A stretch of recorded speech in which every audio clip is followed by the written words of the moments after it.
No matter what's around the corner, we'll be there. That's why Farm Bureau Insurance has been a trusted name for over 70 years. You deserve more. You deserve a promise. Local people, great rates, friendly service. That's the Farm Bureau Insurance promise. Farm Bureau Insurance, serving Florida for over 70 years. In Suwannee County, you'll find Farm Bureau in Branford and in Live Oak. In Branford on Drain Street, phone 935-1274. And in Live Oak on Dowling Avenue, call 362-1274. Farm Bureau Insurance. It's rodeo time in Live Oak, the 5th annual Suwannee River Roundup Pro Rodeo, October 17th and 18th at the Bob Holmes Covered Arena at the fairground. Bull riding, bronc riding, barrel racing, roping, steer wrestling. Tickets at the gate, adults just $10, 12 and under $5. The Suwannee River Roundup Pro Rodeo, presented by Pilgrims and sponsored by Visit Suwannee County. Friday and Saturday, October 17th and 18th, live streamed on the 18th at rivercountrysports.com. Don't miss the rodeo. For more, visit SuwanneeParks.com. Your one-stop auto shop, J&W Automotive. You know, at J&W, they do.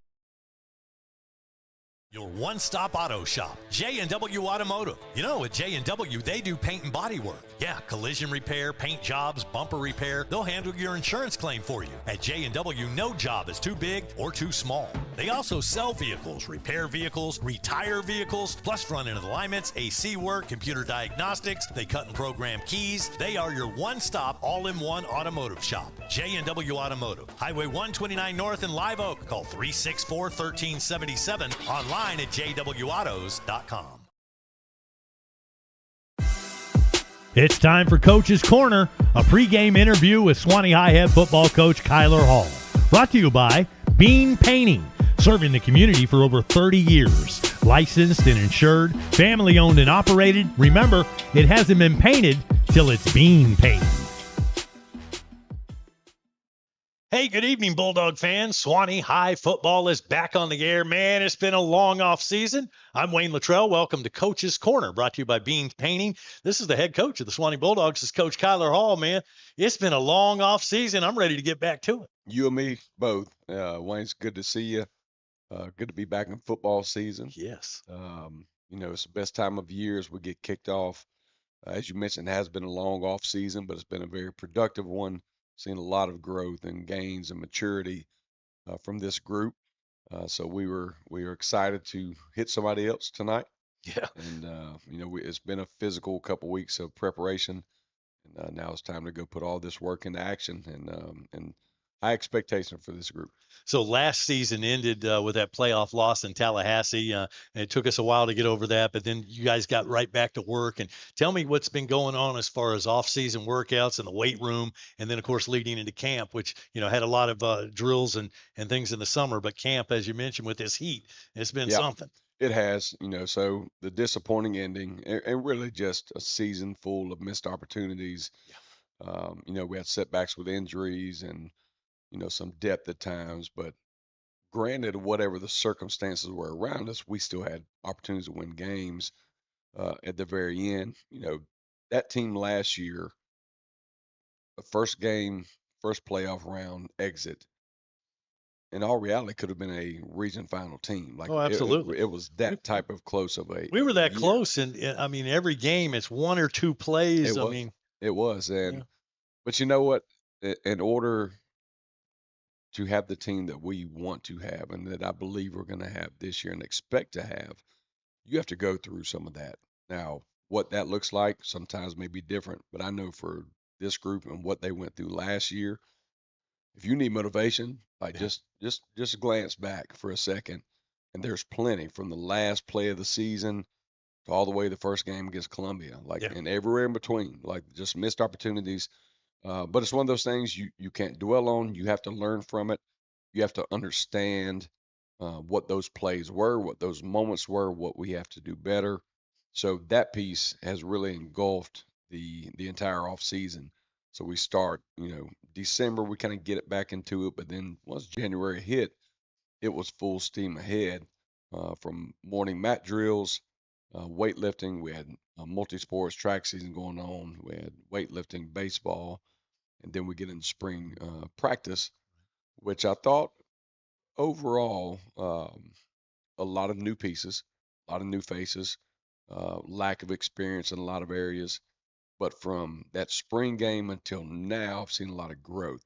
Summer was really good, high attendance, high consistency. I've seen this group grow together. We were able to go to a couple camps, paddock camps, went to Pick a Lake. So we've been able to do all the things that we wanted to do this off season in order to set us up, to have a great year. In the weight room, I mean, it had to be kind of cool to see. I mean, your entire line is pretty much senior laden. Yeah, And they came in and kind of led the way in helping those younger guys. And they all look bigger and stronger this year. they are. That's a great group of workers, of players, of kids, of young men. Very dependent on one another. They challenge each other. They all have a little bit different skill set than the next one, but the commonality that they have, they all went through that struggle last year. They all went through the disappointment, and they were. Don't get me wrong, there was good times too, Right. but they understand that we fell short of what we wanted to do. So you bring back, and if you want to have a group that's experienced and senior heavy, is that offensive line. You have a great quarterback with Sykes behind them, senior running back with Lou Jack Smith, which looks as good as he's ever looked at this point. I mean, the kid really looks like a different player. So I love what we have and the places that we have them, and I have all the confidence with these new pieces that we have in place that they're going to get the job done and they're hungry and ready to go. Yeah, your quarterback comes back, which is great. Now you got senior leadership there. You mentioned the backfield, but Troy Nelson, another kid that's kind of an up and comer that's going to balance that running tandem. Remember last year we went without a running back for most of the Yes, season. it was by committee. We ended up having to put MJ back there. Clay Starling jumped in, but this year with Lou Jack, Troy Nelson, and I've seen a lot of growth and maturity from his fall JV season till now. That kid didn't miss a day in the summer. He's stronger, he's athletic, he's fast, he's physical, he's more confident. So you take those two, and then we add in the next mix of Travis Fed, his young brother Bono Fed, which is going to be a phenomenal player before said and done. Josh Johnson is a kid that's going to see some time in the backfield. So we have a five deep backfield that, again, all have a little bit different style, but the thing I love about them, they're all physical. Yeah, and you also have that H back position where we've got some leadership there. Love to see Hunter back. Yeah. I'm watching Huddle, and he's just clearing guys out, Oh man. man, I mean, he's the difference maker. yeah, Like he's the X factor in all of this equation. He's hard to cover, and he can run like a receiver. He blocks like a lineman. He's just a big body. He's definitely motivated. I mean, when you take football away from somebody, whether injury or whatever the case may be, man, that kid has busted his butt. And I want to see him have a great year. But he's a big time player. yeah, no doubt, and then going to help us on that defensive line. But he missed the entire baseball season. That killed him. But Yep, he had the best attitude. I mean, he was out there and great helpful. teammate. Did anything he could. Kind of became that coach off the field. Yeah, for sure. That was good to see, and that just shows the character that he has and the type of person he is. Now he's brought that same attitude back to football. All right. Want to talk more about this year's squad and get into talking about the Kickoff Classic tonight. We're at Bishop Kenny, so we'll get back to talk about that. Coach's Corner is Suwannee football here on RiverCountrySports.com.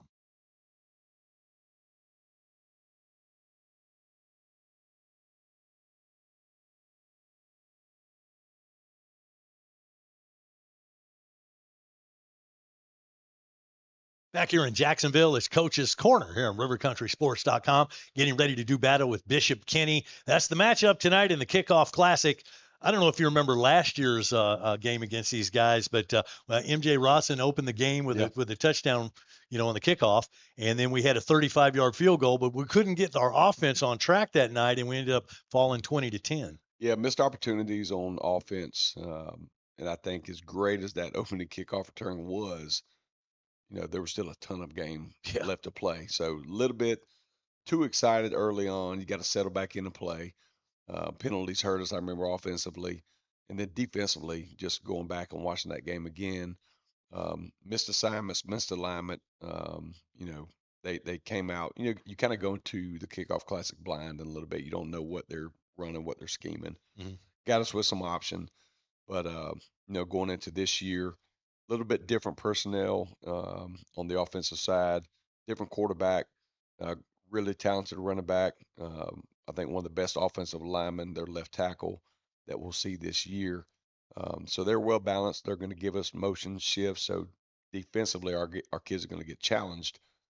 just as far as their alignment goes. But this will be a great test to start. They're a region opponent. So this could, had we beat Gobby, we would have seen them around 2 last year. So Right. it'd be a good test to see where they're at, what that opponent looks like. But again, it's just great to hit somebody else tonight. Yeah, and this is a preseason game. It's Kickoff Classic. Going to treat it like a real game, but it's a non-counter unless you win. Right. That's right. Last time we went over there, now go back to 2021. You remember the overtime Yes, game? I do.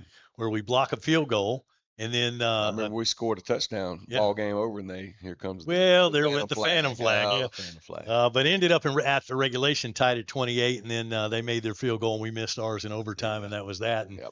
yeah, that was another one of those games where you go, man, we should have won that game.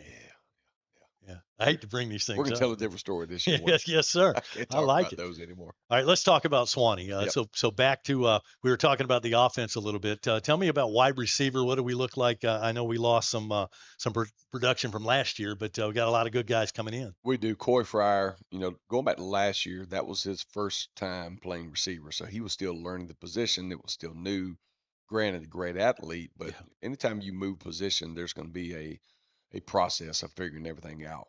Well, now he's had a full off season working his craft, understanding the offense, how to run the routes, how to get open.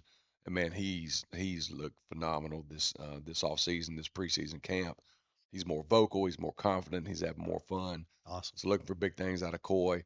Jamarcus Cherry, again, another kid's been very consistent with his work ethic, puts in extra time with the other receivers, puts it in with Sykes. So you've seen that group on the weekends, early in the mornings. They show up and they put extra time in. Rodarius Cray is a name to remember. Sophomore wide receiver, not the biggest kid, but runs great routes, good hands, tough kid. Kyle Brown that started at corner for us last year, got banged up late in the year, but he's back. He's going to contribute there. Bubba Lovett. We talked about Watson being back. Ty Moses, in addition there, that's going to be a big-time playmaker. So I like the pieces that are there. A lot of those guys are two-way guys, so we've got to have some depth on that defensive backfield to step in and give those guys a blow every now and then. But talent's there. Again, we talked about the O-line and everything, so I like the makeup of this group. Yeah, I'm glad Ty came back for a senior season. Yeah, for sure. We'd love to have had him through the years, but nice to have him back on the squad. What has the timing been like as far as Thomas Sykes? Noah Lopez not there. That was kind of his go-to guy. Who is going to be that guy that when we need a play? So you look at a guy like Jamarcus Cherry. He's kind of similar build with Lopez. He knows how to run routes. He's a good screen guy, knows how to get open, settle down in the zone. So he's really kind of taking this game to the next level of understanding all the offense, understanding every position at wide receiver. So he's one that you can move around. We did that already with Coy last year, and you're going to see him in the backfield some. He's a backup quarterback. So the good thing was those two, they're very versatile. And, so you take a guy like MJ last year, that was your big dynamic playmaker. Right. And maybe one of these guys steps into that role. But I do like the committee of receivers that we have. I like Hunter, and I think Hunter's going to be the best tight end in the area. Wow. And so when you take a tight end like Hunter, that makes all those wide receivers even that much more dangerous. Yeah. And with the running back and the O-line that we have. And you can even flex him out. You can get in multiple formations with Hunter on the field. A pro set with a tight end. He's flexed out a receiver. He's in the backfield.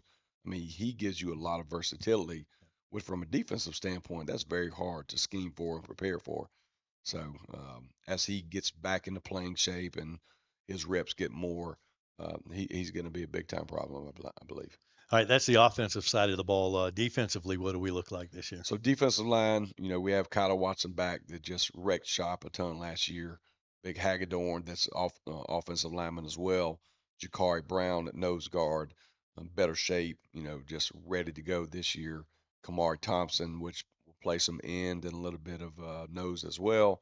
Trenton Anderson is a name to watch out for. Jacob Lord, which he's a little bit of everything. He's offensive lineman, DN, plays some linebacker. So there's good experience there at the front. Linebackers probably the most unknowns. Travis Fett is the only varsity returning kid with playing time on a Friday night. The other guys were backups at most last year, or their guys' first time coming out this year.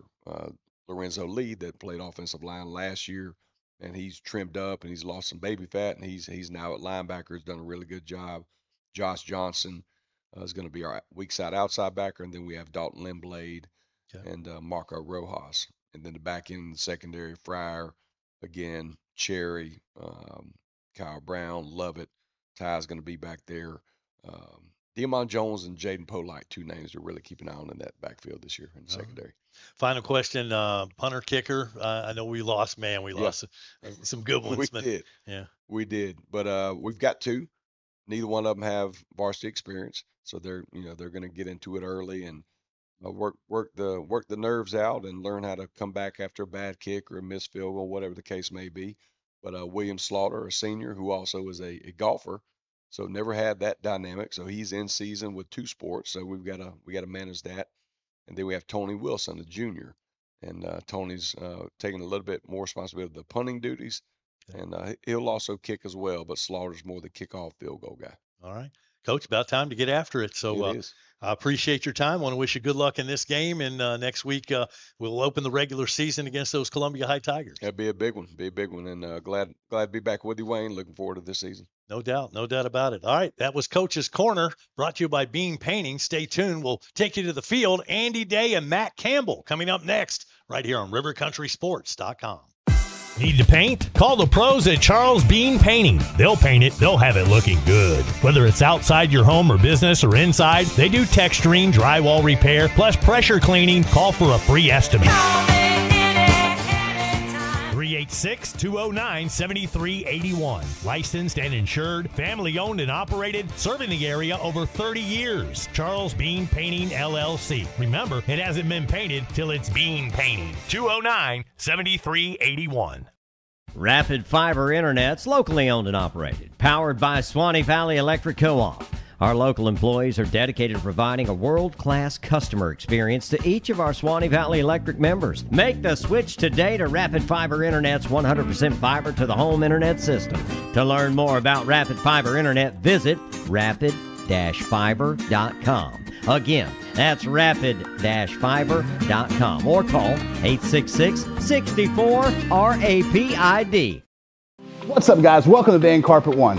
For 78 years, we've been your local family-owned and operated floor covering store, and we can't wait to serve you. Let's go check out some of the stuff we've got and say hey to the guys. Hey guys, this is Michael Van here at Van Carpet One. Wanted to show you our huge display of carpet. Got about 1,000 rolls for you that we can order. We also keep about 100 in stock that are on clearance, so please come down and give us a visit. We appreciate it. Come in and see the largest tile collection in North Florida. Van Carpet One has every tile you could possibly imagine. If you can't find it here, they don't make it. Guys, take a look at this. This is just some of our options in waterproof vinyl plank, where we have the largest selection anywhere around here, including over 70 pallets in stock, ready to go right now. Come in and see our fantastic selection of elegant hardwood too, followed up by fantastic service that you expect from a company like Van Carpet One. Come on in and see us. We can't wait to serve you. And that's a boom shakalaka.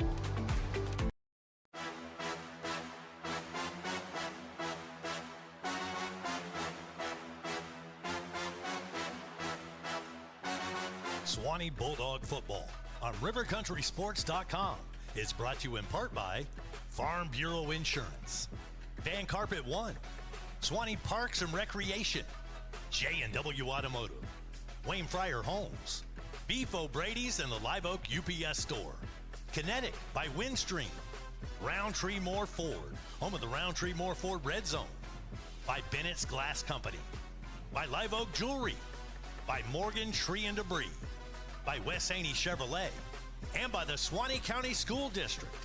Suwannee High Bulldog football, live here on RiverCountrySports.com. Oh my, and good evening, everybody. Over here, boy, I'm telling you, Bishop Kenny, what a nice place to come and play football, looking at the old St. Johns River, the bridge we can see across the way, the Jaguars field to our left, and wow, 2025 Kickoff Classic. Kickoff Classic it is. Andy, good evening, and I tell you what, it is probably as about as picturesque of a setting as you can ask for in a high school venue over here on the campus of Bishop Kenny. Yeah, it's been pretty awesome and treating us real well. The thing is, the Dogs are facing another playoff team. Bishop Kenny went 9-4 last year. They finally lost in the third round to Rains. And the old Dogs of Suwannee got a kind of at-large bid.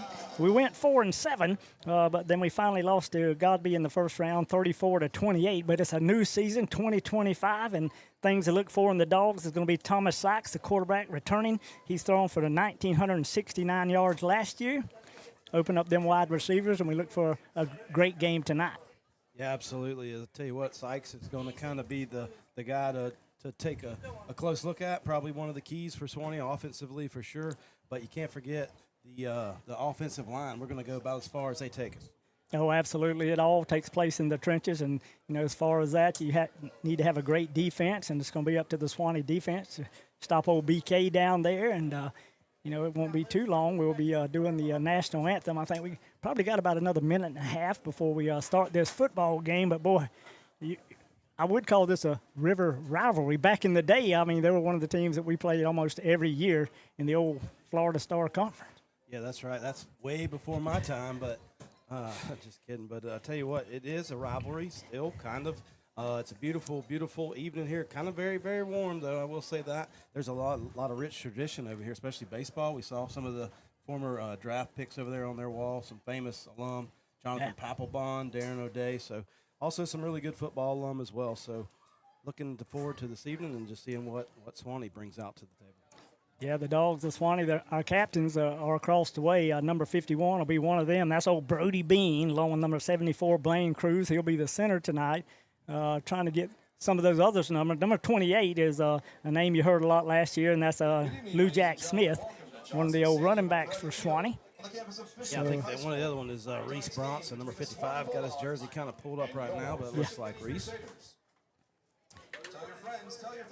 And for the captains for Bishop Kenny, it'll be Gunnar Rogers, number 2, Gavin Hawkins, number 4, James Davis, number 11, and then finally one of them big ones up front, number 55, Robert Meeser. And I'll tell you what, right now we're about to do the national anthem, so I think this will be a great time for us to go to our first break, Andy. So you've been listening to River Country Sports, Bulldog Football. We'll be right back. It's a bit of a road trip tonight as the Dogs travel to Jacksonville to take on the Bishop Kenny Crusaders. Make Live Oak Jewelry your one-stop jewelry source. For rings, bracelets, gold chains, and earrings, you'll find it all at Live Oak Jewelry. We're also your source for loose or mounted natural or lab-grown diamonds, and find out the difference between the two. It's all at Live Oak Jewelry, proudly serving the Suwannee County area for 79 years.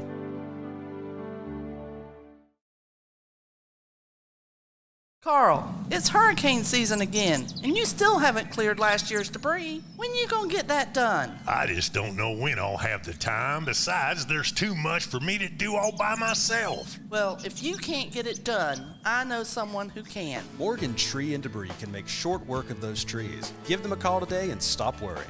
Morgan Tree and Debris has all the right machinery to give you the results you need. Contact them at 386-249-0472. Tell them you heard about them on River Country Sports. Uh-oh, better call Bennett's. When it comes to glass, in this area, folks know to call Bennett's Glass Company. Serving Live Oak and the surrounding areas for over 50 years. Their reputation speaks for itself. From commercial to residential, new construction, remodeling, custom glass, auto glass, shower doors, mirrors. Tell your insurance company you want Bennett's. Bennett's Glass Company on Gold Kiss Boulevard in Live Oak, 386-362-2295. When glass breaks, better call Bennett's. In the heart of the red zone is where the game is won, and you need a dealership that knows about scoring big. At Roundtree Moore Ford, we've scored this area's largest selection of new and pre-owned inventory. And right now, we're scoring rates as low as 0%. It's time to get out of the stands and score big in the Roundtree Moore Ford red zone.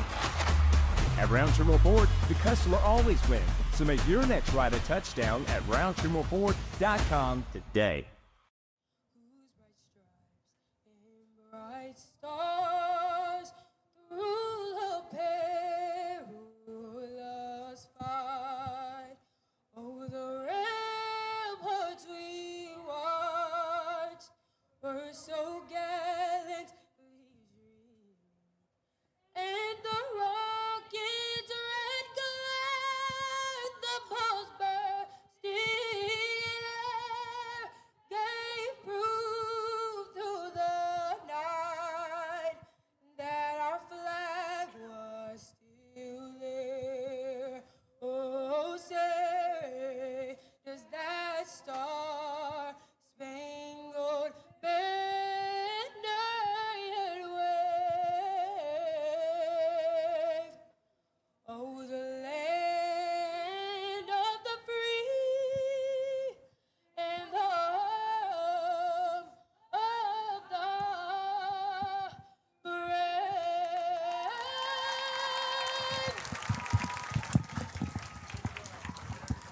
Boy, what a wonderful rendition of the national anthem. Sang live right here, and I'm going to call it the Bishop Kenny campus. I'm telling you, there's something else over here. And as the captains start to meet at midfield, we'll give you the starting Bulldog for our offensive side with Matt Campbell.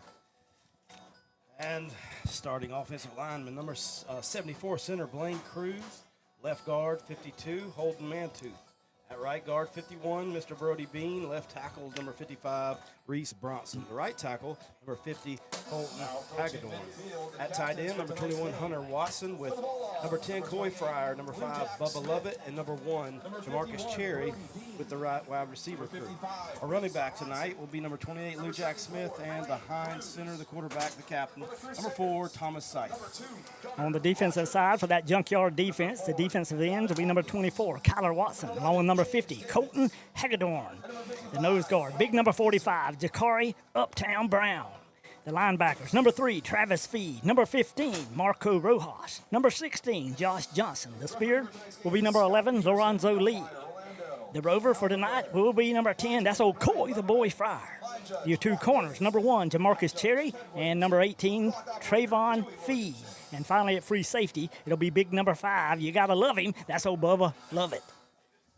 Bubba's going to be playing both sides of the ball. Some of the other dogs playing both ways as well. And conditioning, we'll find out how some of that played out over the summer with this heat. We talked earlier about the need probably for some pre-hydration. Hopefully they've pre-hydrated throughout the day today, because cramps will most definitely become an issue. Yeah, they had some pretty dangerous heat warnings station, but we did have some cloud cover earlier. It might have sprinkled here, rained just a little bit before we got here, but it ought to be a beautiful night for football as long as we can keep those clouds away. Absolutely. I'll tell you what, we'll start our big shout out to First Federal Bank, your trusted local bank since 1962, with 24 full-service branches across Florida and banking online at ffbf.com. They've got you covered from personal and business accounts to home loans, SBA, USDA, and more. First Federal Bank, focused on you, equal housing lender, and member of FDIC. In the south end zone. And I don't know if we'll, trying to see if they got the clock going, but we don't know if we got time for this spot set or not. We'll get it in just a little bit later. Bishop Kenny going to come in from the south end zone, and they'll break through their banner. Dogs at the north end zone, we'll call that the Riverside. The Riverside, I like it. Here comes the dog.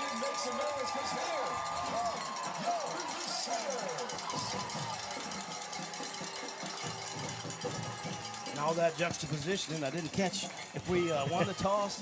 Who won the toss, actually? So we're going to see. We'll learn with those viewers back home as well. Yeah, I heard the officials say it, but I just heard the tail end of it, and we'll just wait to see which teams run out there to see if we'll be kicking or receiving. But looking for a great night of football, Kickoff Classic. Like I said, the Dogs had lost to Bishop Kenny last year in the Kickoff Classic. I think it was 20-10. That's what that final score was. And maybe 2 years ago, we played over here and are at home and probably did about the same thing. But it ought to be a great night for football. We're going to see how this Suwannee team does. I mean, they're going to have to try some different things and a lot of new personnel. So we'll see how it goes. And the Dogs of Suwannee will be kicking off. Yeah, and speaking of new personnel, we've got a new kicker. We've got number 26, William Slaughter. He'll do the kickoff chores here tonight. I think he and also number 29, Anthony Wilson, will kind of share some of the kicking chores between field goals, extra points, and punting. Looks like number 7 will be Andrew McCoy. Will be back deep along with number 5, Dawkins. For the Crusaders, they'll stand right around the 5-yard line. Slaughter approaches the football, high end over end kick. It'll be retrieved by number 5 on the far side. That's Dawkins, got a running lane, big hole up the middle, across the 30, up to around the 33-yard line. And boy, we got some going at it down there around the 10 or 12. A little extra something or another, a little jitters getting kicked off there. Looks like number 5, Bubba Lovett, with the tackle. Good return, though, starting for Bishop Kenny. And that was Dawkins on the return, and I tell you, a pretty good return, getting the football, the nose of the football, right around the 33-yard line. 1st and 10, BK from there. Them old dogs of Suwannee will be in a 3-man front. Backers stacked in behind them. Bishop Kenny comes to the line of scrimmage. 2 wide receivers set on either side. Single back in the backfield. Their quarterback will stand in the gun. Now the official sets us for play. Got a man in motion. That'll be number 11. He'll come near side. That's Davis, and they'll just flip it out there to him. He gets some good blocking on the outside. Actually, it was number 7, McCoy. I think he may have crossed around the 42 or 43. Might be enough for the first down. We'll see where they spot him. It looks like they're going to spot him all the way out to the 44-yard line. Just a quick pass out to the flat, and turns the ball upfield, able to elude a couple of those would-be Suwannee tacklers, and gets kind of driven out of bounds right around the 44-yard line, just a first down.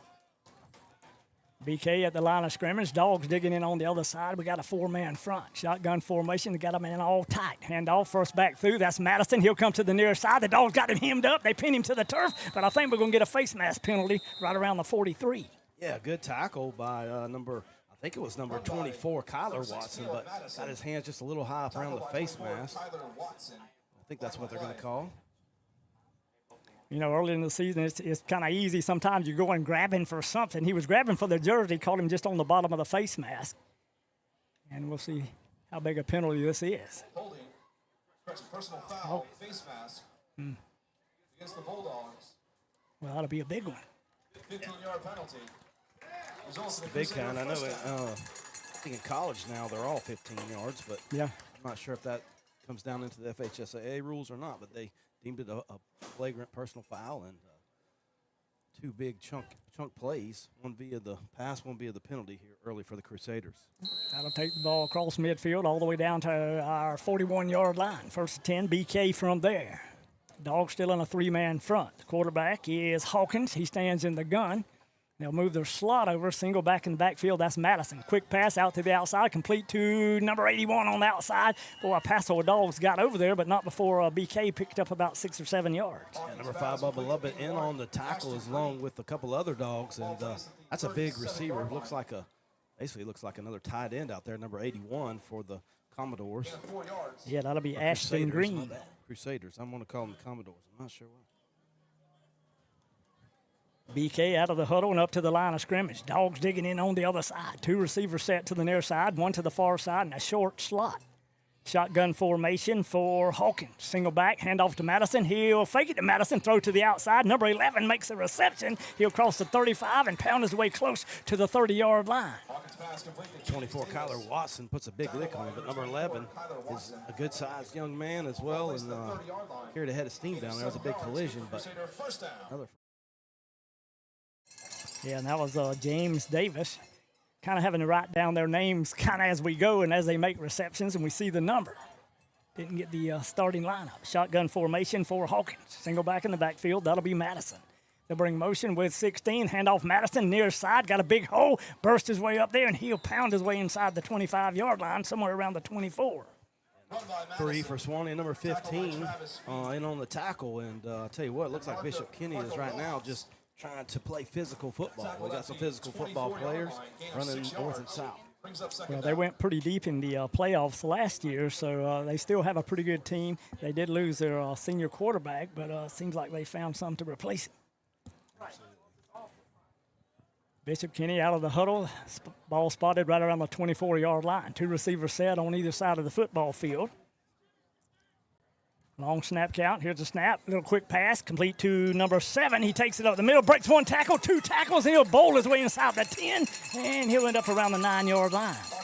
Yeah, just well-executed play. And the quarterback's putting the ball right on the receiver. And when he gets turned around, all of his blockers are engaged. And I tell you what, they're doing a great job of blocking downfield. And it's just kind of been a march all the way down the field so far.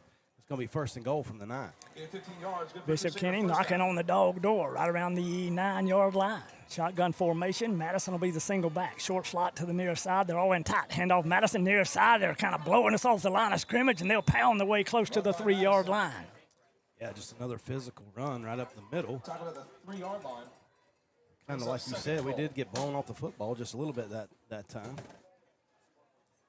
Well, Bishop Kenny, I mean, they got a pretty good size, especially running behind that offensive tackle near side. I'm just going to call him up there close to around 300 pounds, but a big young'un. Yeah, Caleb Madison, the running back, number 6, is in the backfield. Hand off Madison left side. We get some good penetration and bang him to the turf, probably right around the line of scrimmage. May have picked up a half a yard. Yeah, great play that time by linebacker Travis Feed for the Dogs. Read that play beautifully, no gain. Maybe even lost a yard or so, and brings up a 3rd down. Number 9, Piper checks in for them. I don't know if they're going to go with that double tight. They will run a double tight end set sometimes. They may spread us out. Number 7, McCoy, he'll go to the far side of the field. This time, power I formation. Under center, handoff, second back through. Madison got the lead blocker, and they push it into the end zone, and Bishop Kenny strikes first. Yeah, they brought in the senior, number 9, Aiden Piper, and he was. They were in the I formation, handed it off to the far back, and he had a key block and just kind of fell backwards into the end zone. Bishop Kenny strikes first. And number 37 will do the kicking chores for them. Their regular kicker, Lopez, is out for tonight, but this will be Christopher Beningo. Couldn't have said it better myself. The ball will be teed up right around the 10 and the quarterback, and then there's some kind of timeout by the officials.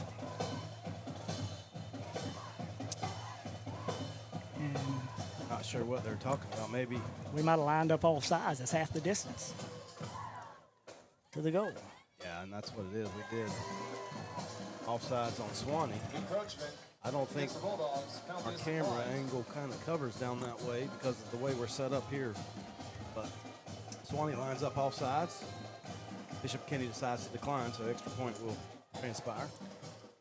The kicker will get set. He'll be standing right around, probably around the 12-yard line.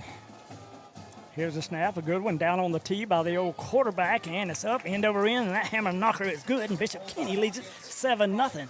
And with that, we'll take a 30-second break on River Country Sports. Oh, my.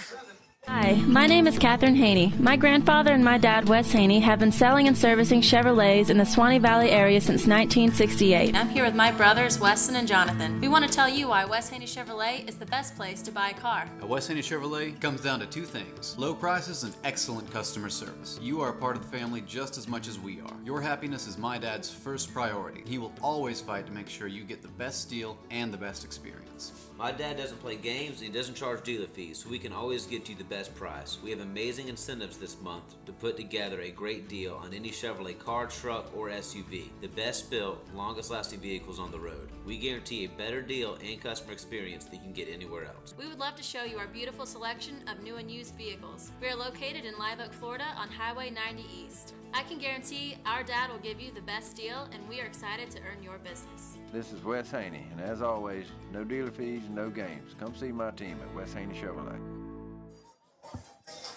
Back here at Bishop Kenny, where they have tacked 7 points on the board via their first drive of the football game. Beningo will tee it up at the 40-yard line. Fryer will be on the near side. He'll be back deep for the Dogs right around the 5. On the far side, I believe that's Cherry.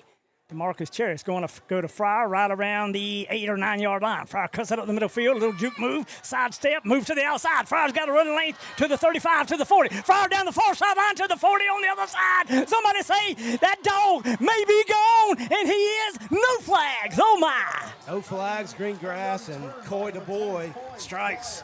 We're not even going to get a chance to see the Suwannee offense because special teams is shining right now. Well, that was just a beautiful run. Got some great blocks down the football field. And Fryer takes it to the house. First time he touches a football. Best play in football when it's executed perfectly is a kickoff return for a touchdown. And we had so many opportunities to hold, and kudos to those Dogs. They just maintained their blocks, didn't hold, and it was a great thing to see. And quickly, we're about to tie this thing up. See, I think it's Slaughter, isn't it? Doing the kicking chores for Suwannee. Fryer on the hold. Kind of got one dog a little bit late getting on the field. Now they'll blow the whistle. And we'll get set. The ball will be teed up right at the 10-yard line. Here's a snap, a pretty good one. Fryer gets in on the tee-ball, low liner, and that hammer knocker is good. Line drive, but it was good. Yeah, it wasn't pretty, but it was effective, and we got a tie ball game. And we'll take another 30-second break on River Country Sports.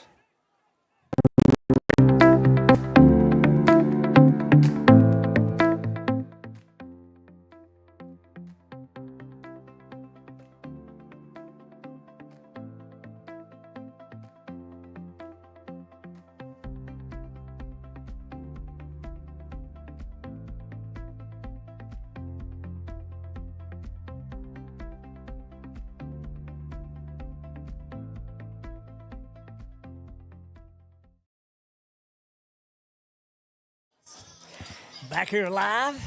I'm talking about you hearing it, you seeing it, and we got it all. Yeah, just kind of fast-paced action, and quickly Suwannee ties it up with the big kickoff return by Fryer. Are you looking to score big? Suwannee Graphics is your one-stop shop for all printing needs. See them for blueprints, brochures, forms, books, banners, signs, hats, engraving, even pre-made gift items ready to buy. Call them today at 386-362-1848. Slaughter will tee it up. That's number 26, right around the 40-yard line. Back deep for the Crusaders, and it's going toward number. Well, I thought he stepped out of bounds, but I can't see. Dawkins gets the football on the far side of the field. Got a couple of dogs converging on him. We hammer him right around the 25-yard line. Wow, that was big. Number 56 comes in and cleans things up. I'm looking on the roster here. I'm not in practice, but number 56, Jacob Lord, the old junior, comes in and cleans things up there to stop progress right at the 26-yard line. Bishop Kenny will start right around the 27-yard line, 1st and 10. Kind of ran it down at will versus the one penalty they had on the first drive. We'll see if this year with a couple different players coming in, so they've been working well together on and off the field as well. And meanwhile, Dixie County, they're coming off a brand new coach, so they're trying to get used to a new system once again. He's a former player, and hopefully they'll get things righted, but probably going to be a little bit bumpy to get things started for Dixie County. But, that's what these games are all about. Tonight's game doesn't count as a preseason game, a kickoff classic, so both teams going to kind of feel through and see who can do what. But Coach Stephen Hall, the new coach here at Dixie County, and, of course, Brantford Buccaneers and Coach Tim Clark, they got things rolling. And I don't know, coming off last year's 6-4 season, I just think this team is ready for new heights.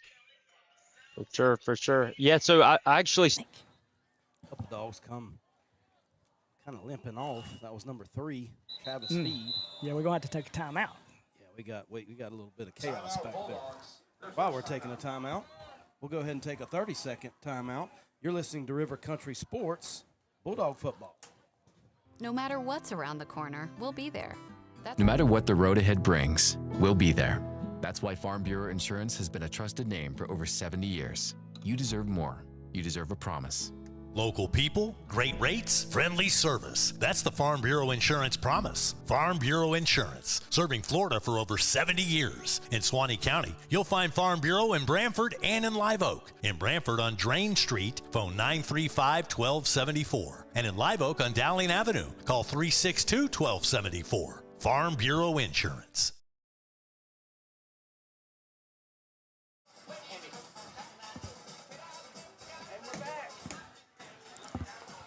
Back here live, kind of watching the cheerleaders. They're getting with it down there for Bishop Kenny.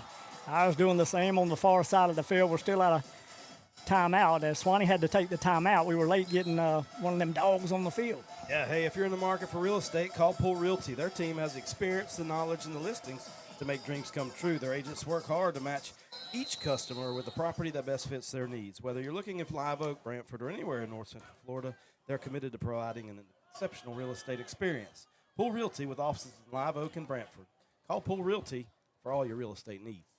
Shotgun formation. Hawkins will be the quarterback. Hand off Madison near side. Boy, he hits the hole pretty hard. We stack him up. Boy, he drags us forward all the way up to around the 35-yard line. He'll pick up about 7.5 yards. Yeah, and right now the offensive front and blockers for the Bishop Kenny Crusaders are just absolutely dominant. Just nobody touches him until he's about 6 yards down past the line of scrimmage.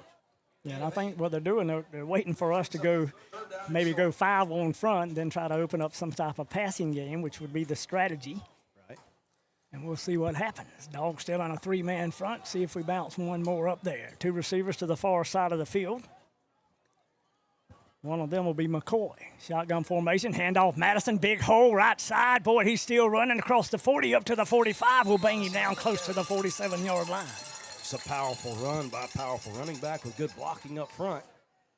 Suwannee so far no answer defensively for the Crusaders offense. Well, Madison was one of their, I guess he was their lead running back last year when we played against them. So he's grown a little bit more, still powerful, and the Dogs got to find a way to stop him. This time we'll have 4 across the front. Shotgun formation for Hawkins. Shotgun right or sidecar right. Fake to Madison, looking down the field. Wide open is number 2, but he could not hang on to the football. Fryer came over, got there just a little bit late, but we were looking for that run. Yeah, we were a little bit nosing in the backfield, and it was almost kind of like, sort of like a wheel route. Receiver almost makes a nice play. Pryor in there to break it up. They run so many different receivers. Number 2 was in there, and I thought they were looking for him. That's Gunnar Rogers. They were trying to get him the football. It is the water break, Andy. I'll tell you what, I'll take advantage of this time to say, don't miss the Coach's Show. The Coach's Show. Each Monday here at River Country, join Wayne Luttrell, Coach Kyler Hall for the latest on Bulldog football. Brought to you in part by Van Carpet One, Farm Bureau Insurance, and Suwannee County School District. The Coach's Show, 7 to 8 p.m. Mondays here on RiverCountrySports.com.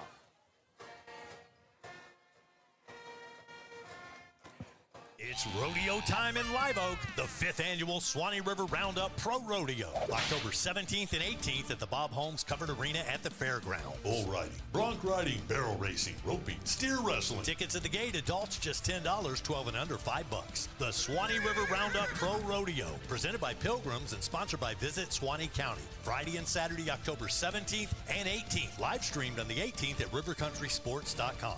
Don't miss the rodeo. For more, visit SuwanneeParks.com. I can hear it kind of breaking. Back here at Bishop Kenny Stadium. And tell you, we took the water break. Boy, them doggies needed some water. And we'll get back to live action. Second down, and I actually thought it was the first down, but anyway, we'll call it 2nd and 10. I'll go with the yard marker. Shotgun formation for Hawkins. Single back in the backfield. That'll be Madison. Got them all split out, looking for a short screen pass. Flanker screen to the inside. We got him by the collar. That's one of them Watson boys that nails him to the turf right around the 41. Yeah, kind of came in just a little bit off balance, but able to grab that jersey. That strength, that upper body strength and condition is helping old Kyler Watson, number 24, stick hold to the big receiver and sack him down for a loss. Big. You talk about Madison, the running back. Yeah. He's a sophomore. He's just a junior. Yeah, I know. He's got a bright future. He's a good one. Hawkins, the quarterback, will stand in the gun. 2 receivers far side, 1 to the near side. Now they'll bring it 2. He's a short slot. It'll be Hawkins rolling to his right, rolling to his right. We got a beat on him. He has to toss it up in the air, and he has to throw it out of bounds. That'll bring up a 4th down situation if the sticks are right. Yeah, 4th down and punt. And good job defensively that time as Bishop Kenny tries to take it to the air a couple times in that series, and Suwannee does a good job of turning them away. See who's going to be back deep for the Dogs, and it'll be Coy Fryer. Yeah, Fryer back deep. Had that 91-yard kickoff return not too long ago, at about the 8-minute mark here of the first quarter. When he did that, we're all tied up 7-7. I think number 37, Beningo, he'll also do the punting chores. Suwannee trying it. Boy, the ball goes through the kicker's legs. We're coming after him, and he's going to get it off. Boy, somehow he dodges a bullet, but it's going to be a short kick. And where it went out of bounds is going to be close to around the 43 or 44-yard line. Suwannee will have good field position. Wow, I don't know how he even got that off. Nah. I'm not sure that we were aware coming from the left side that the ball was on the turf because we kind of took an awkward angle at him, but nonetheless, it was kind of a shank-a-pot-in-this punt. Suwannee will have great field position starting out around the 43-yard line. Well, I know what we were thinking. We were going to set up and probably do the return to the wide side of the field, and we were already turned and going back, maybe to set up another return for Fryer. That didn't happen, but we'll have a great field position, 43-yard line, 1st and 10 Dogs. First look at the Suwannee offense. Let's see. Thomas Sykes, he'll be the quarterback. He's a senior this year. And it'll be Lou Jack Smith, number 28. He'll be sidecar right in the backfield. 2 receivers far side, 1 to the near side of the field. Looking at about a 5-man front. Handoff to Lou Jack. He gets tripped up. Probably doesn't even get out of the backfield. We'll see if forward progress got him back to the line of scrimmage. Yeah, one of those defenders pushed one of our linemen all the way back into the backfield. And Lou Jack gets his feet tangled around him, loses probably. Well, they're going to give us credit out to the line of scrimmage, so 2nd and 10, Suwannee. Good for the Dogs. 2nd and 10 out of the huddle and up to the line of scrimmage. Looking at a 4-man front by Bishop Kenny. 2 backers stacked behind them. We'll have 2 receivers near side, 1 to the far side of the field. That will be Fryer. Now we'll bring number 1, That'll be Cherry in motion. Throw across the middle of the field, and boy, I think they picked it off. We were throwing a bullet intended for number 21, Watson, the tight end, and they intercepted. Yeah, he was covered up even by the defender, and then the other linebacker, number 2 for them, that's Rogers, undercut it and made the pick just right around the midfield. Yeah, he had to be reading the quarterback's eyes because he made a great break on that football, and he got there in a hurry. Absolutely did. Suwannee right back on defense. Follow Suwannee County football all season long. Subscribe to the channel and catch all the action of Buccaneer and Bulldog football exclusively here on River Country Sports. BK back on the football field after the turnover. They have a 2 wide receiver set on either side of the football field. Hawkins will be the quarterback. He'll stand in the gun. Madison will be the long back. Number 11, Davis goes in motion. He'll get set up at the slot position on the left side. Handoff, Madison right side. Boy, he's got a lead blocker, but we get in there and make a good penetration, but he'll still pick up about 4 yards. Yeah, it looks like Lorenzo Lee's going to probably get credit with that tackle. Assisted by a couple other dogs, but a good run out there on first down for the Crusaders. 4 yards, 2nd and 6. That old dog defense is going to have to hunker down. 4:08, 4:07, and counting down here in the first quarter. 7-7 ball game. Bishop Kenny out of the huddle and up to the line of scrimmage. Them old dogs digging in on the other side. We'll be in looks like a 4-man front. Shotgun formation with Hawkins. Single back in the backfield. They got them all in tight. Hawkins looking across the middle of the field, complete to number 20. Out there, and he just went in between the linebackers, and that's Ranson. He makes a catch right around the 35. Yeah, he's just going to run down the field, find a little bit of green grass, sit down. But I tell you what, they're a little fortunate, though, because it looked like number 20 for those guys kind of started a little bit too soon, but got away with it, and the first down for the Crusaders. 1st and 10, 35-yard line. BK on the move. We'll get the next play call from the near sideline. Hawkins, the quarterback, once again will be in the gun. 2 receivers set near side, 1 to the far side of the field. Suwannee in a 3-man front. Now we bounce in the 4 on the outside. Backers getting up there. Got a little blitz call. Handoff Madison. He finds a big hole right side. Off to the races to the 25 and maybe gets banged out of bounds around the 21 or 22. Yeah, I think he's going to be all the way down to around the 15. Andy. Oh, yeah. And I just tell you what, we came with a kind of an outside blitz, sent the house, so to speak, and they ran it right up the middle. And I'll tell you what, big play for the Crusaders. The run game proves to be pretty advantageous for them so far. Yeah, and what happened on that, you talk about the blitz, we got the linebacker on the far side got caught to the inside, so it made an easy block, probably for the tackle to block down. And there was a big hole. I might could have ran through it. 1st and 10, Crusaders. Right around the 15. Shotgun formation for Hawkins. Madison to his left. They'll bring motion near side with McCoy. Here's a snap, quick pass to McCoy. McCoy catches out in the flat to the 10, 5, maybe got a holding call. He will score a touchdown, but hold everything. Yeah, it's going to probably be a hold. It looked like Coy was being held out there by the blocker. Wait to hear from the officials, but I'm almost positive that's about got to be the call. Yeah, and that happened right around the 12-yard line. One thing they are doing is they're getting the ball to their playmakers in space and in the passing game, and which is allowing them to get some big plays, chunk yardage there. But when they so choose to run the football, they've been able to do it just about at will. 10-yard penalty.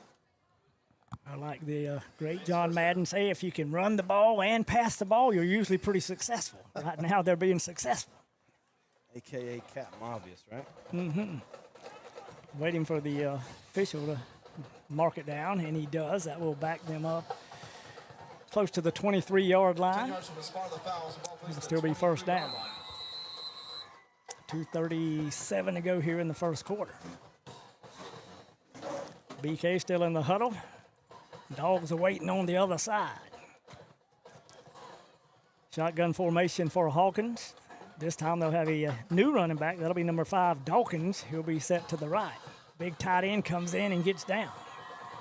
Got a little motion by number 7. That's McCoy. He'll get set as a slot. He was still moving, but handoff to number 5 near side. And we stack him up right there, right around the line of scrimmage. Maybe he picked up a couple down to the 21. Yeah, good job of Kyler Watson, number 24, getting off blocks. That time, Bulldogs seemed to be able to maintain their gap. This one just a little bit better. Read that run and stuffed it for maybe a yard or 2.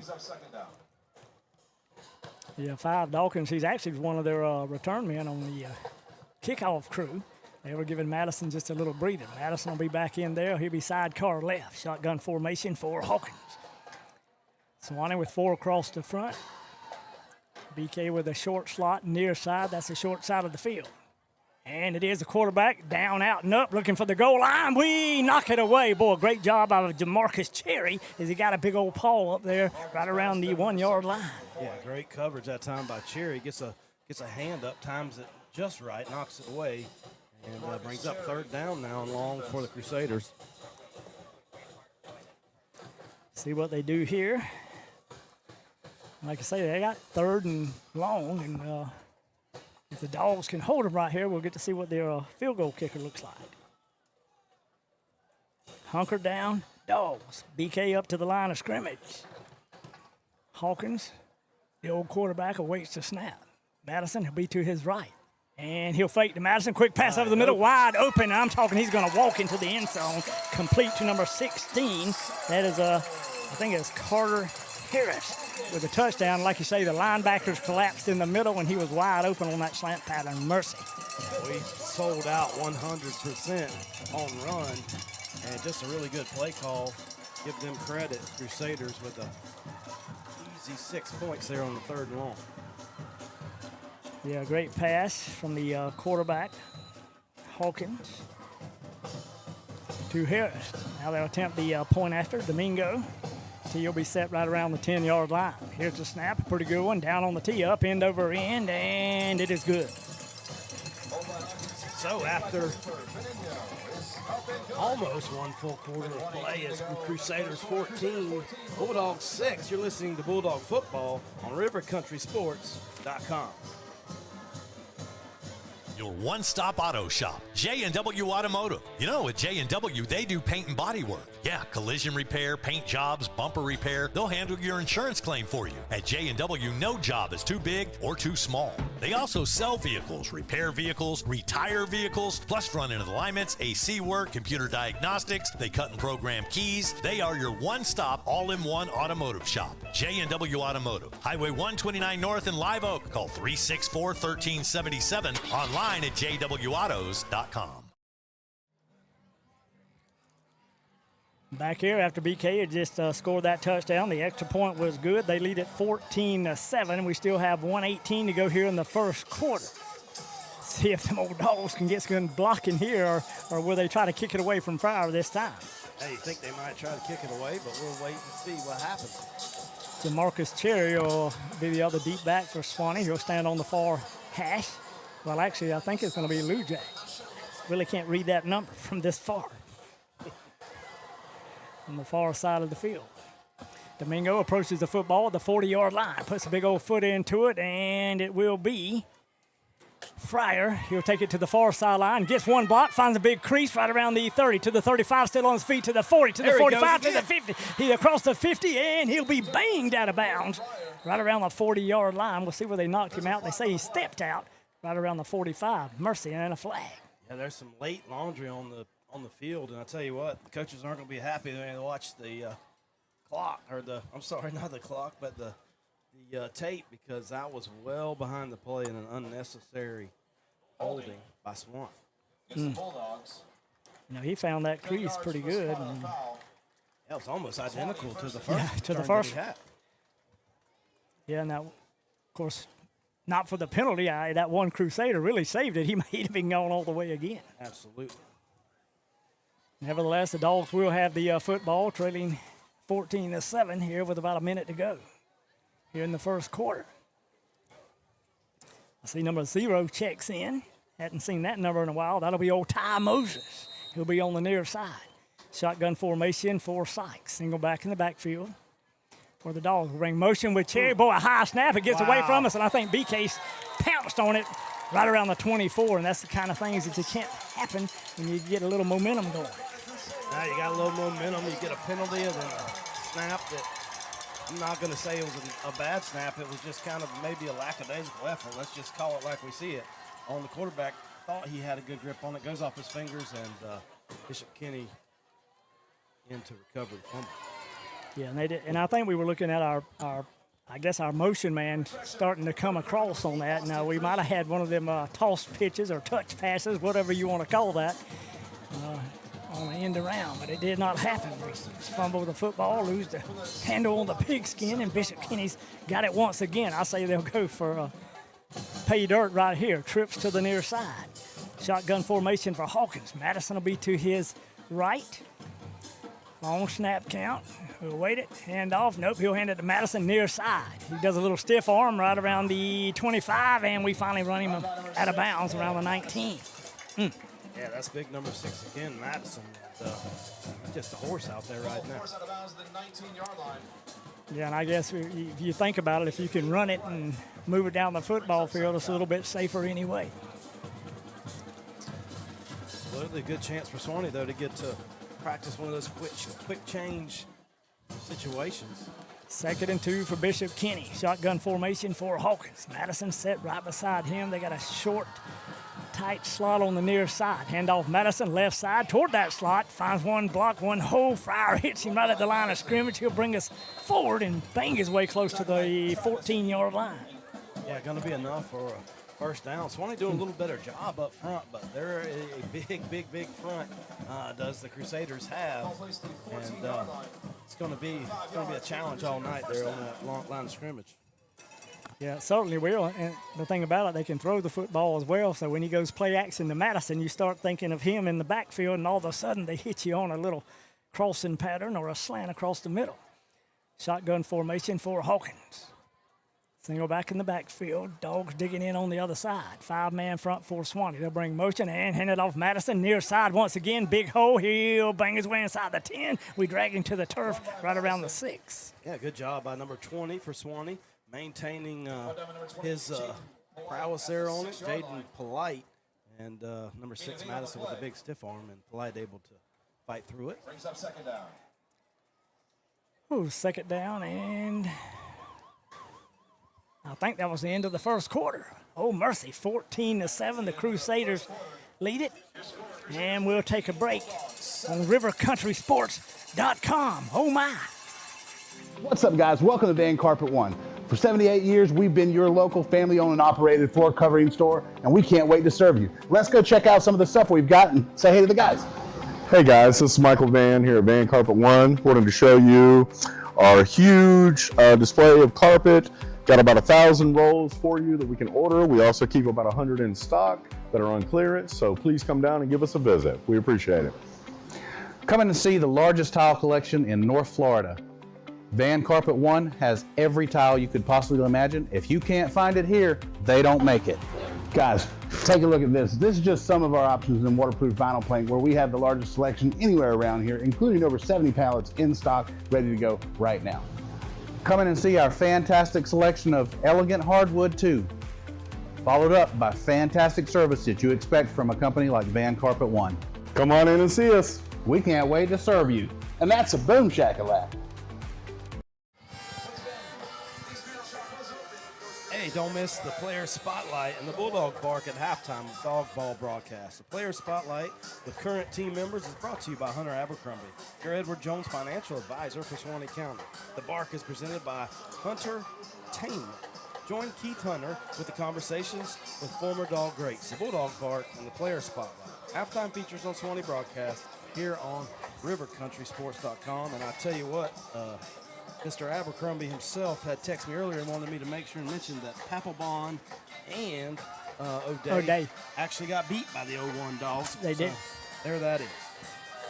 Take that, Crusaders. When I told you about the one, I remembered his name, and I just couldn't remember. I should have remembered O'Day, huh? Yeah, you should have. Sometimes I can't remember yesterday. Or today. Or maybe even tomorrow. Yeah. Dogs trail 14-7. BK on the move once again. It'll be 2nd and short for them.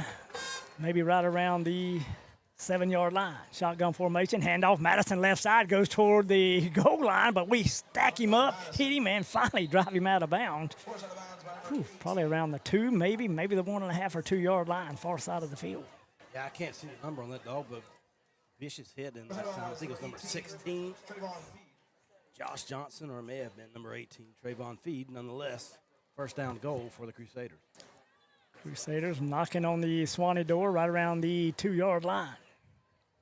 Maybe the 3. They'll bring in another play call with number 4, the quarterback, Gavin Hawkins.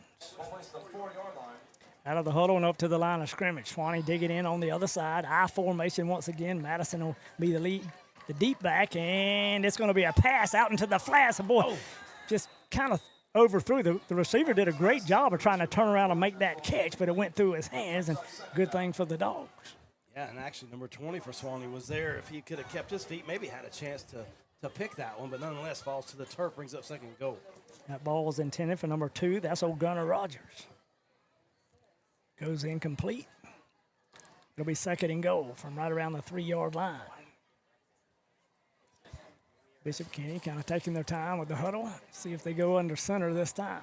Yep, they go from the gun. Madison will be sidecar left. Have a short slot over there with a tight end.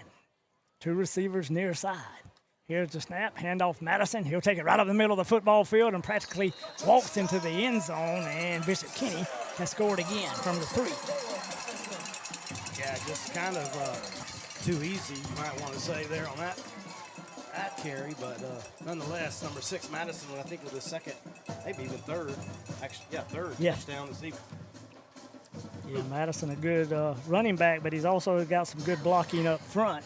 Scores from the 3-yard line.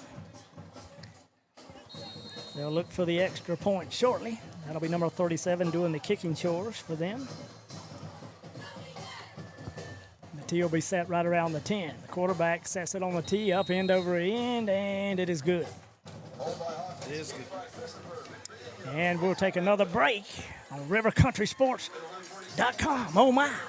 Josh Anderson here from Wayne Fryer Live Oak. I'm inviting you to come tour the best-built manufactured homes on the market. Choose from 2x6 exterior walls, upgrade insulation, vinyl plank flooring, shiplap accent walls, barn doors, tile showers, and so much more. All our homes come with deliver-in setup, AC, steps, and skirting. And at Wayne Fryer Live Oak, homes start at just $69.9. If you've always wanted to own your own home, now is the time. At Wayne Fryer, US 90 West, Live Oak, or visit us online at WayneFryerHome.com.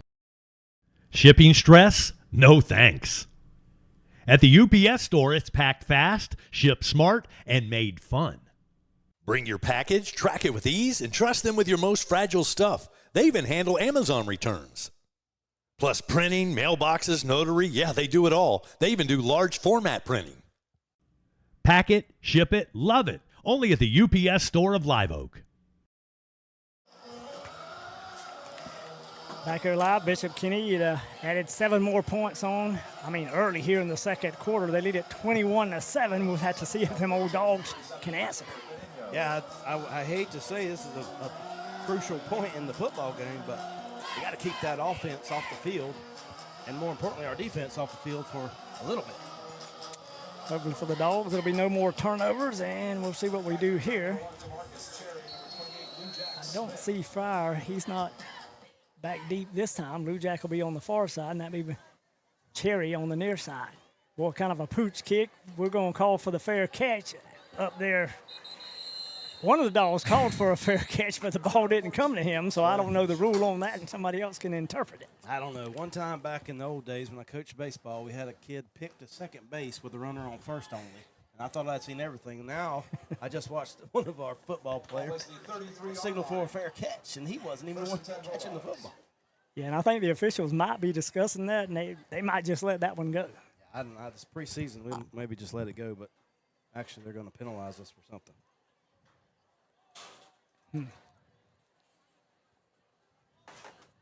Well, actually, the official will.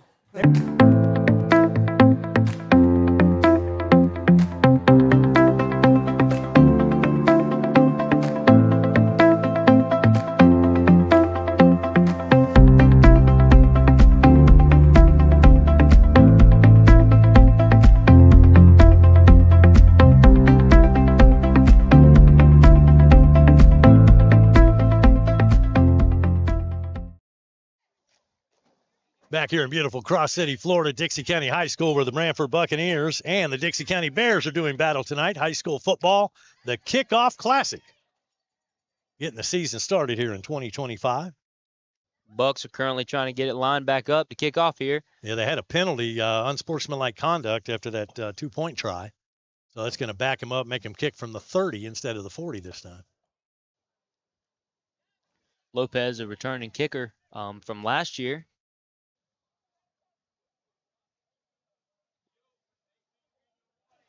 Six 0 Bucks over Dixie County. And the Bears about to get the ball back. David Lopez lines up to kick. Kicks it off. Goes deep. Nice kick. Look at this. Still going back. Is he going to let it roll? Rolling the end zone. Lets it rolls all the way for a touchback. The 20-yard line for the Bears. Ball is going to be spotted on the 20 line. Well, that's 20-yard line for the Bears. Great kick that time. Then he got the roll and rolled all the way to the end zone. Got the roll. You know, the thing about that is if you're the receiver and you let that ball roll, I mean, you never know how football is going to bounce. That thing could have died at the 1. I mean, he took a chance and it got there. He could have been bad for the Bears right there, put them in bad field position, but luckily for them, it got all the way back and rolled into the end zone there. All right, Teague at quarterback. Let's see if he can get the team moving this time as Dixie has a 1st and 10 at their own 20-yard line. Looks like Thomas is going to split out to the near side. He's the wingback near side, and they'll give it to the running back. Brought down there by a couple Buccaneers. Looks like around the 33 Medlin on the carry for the Bears. Stop by number 58. Around the 21-yard line. That'll bring up second down. Gain of 3. Down 7 Bears from the 23.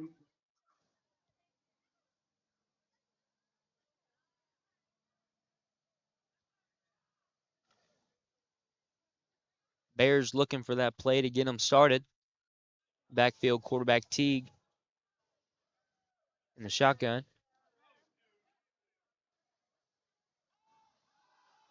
Throws it. It's intercepted. Looks like T.C. Smith. He's going back. Number 6, T.C. Smith brought down. Teague's pass. Close to the 10-yard line.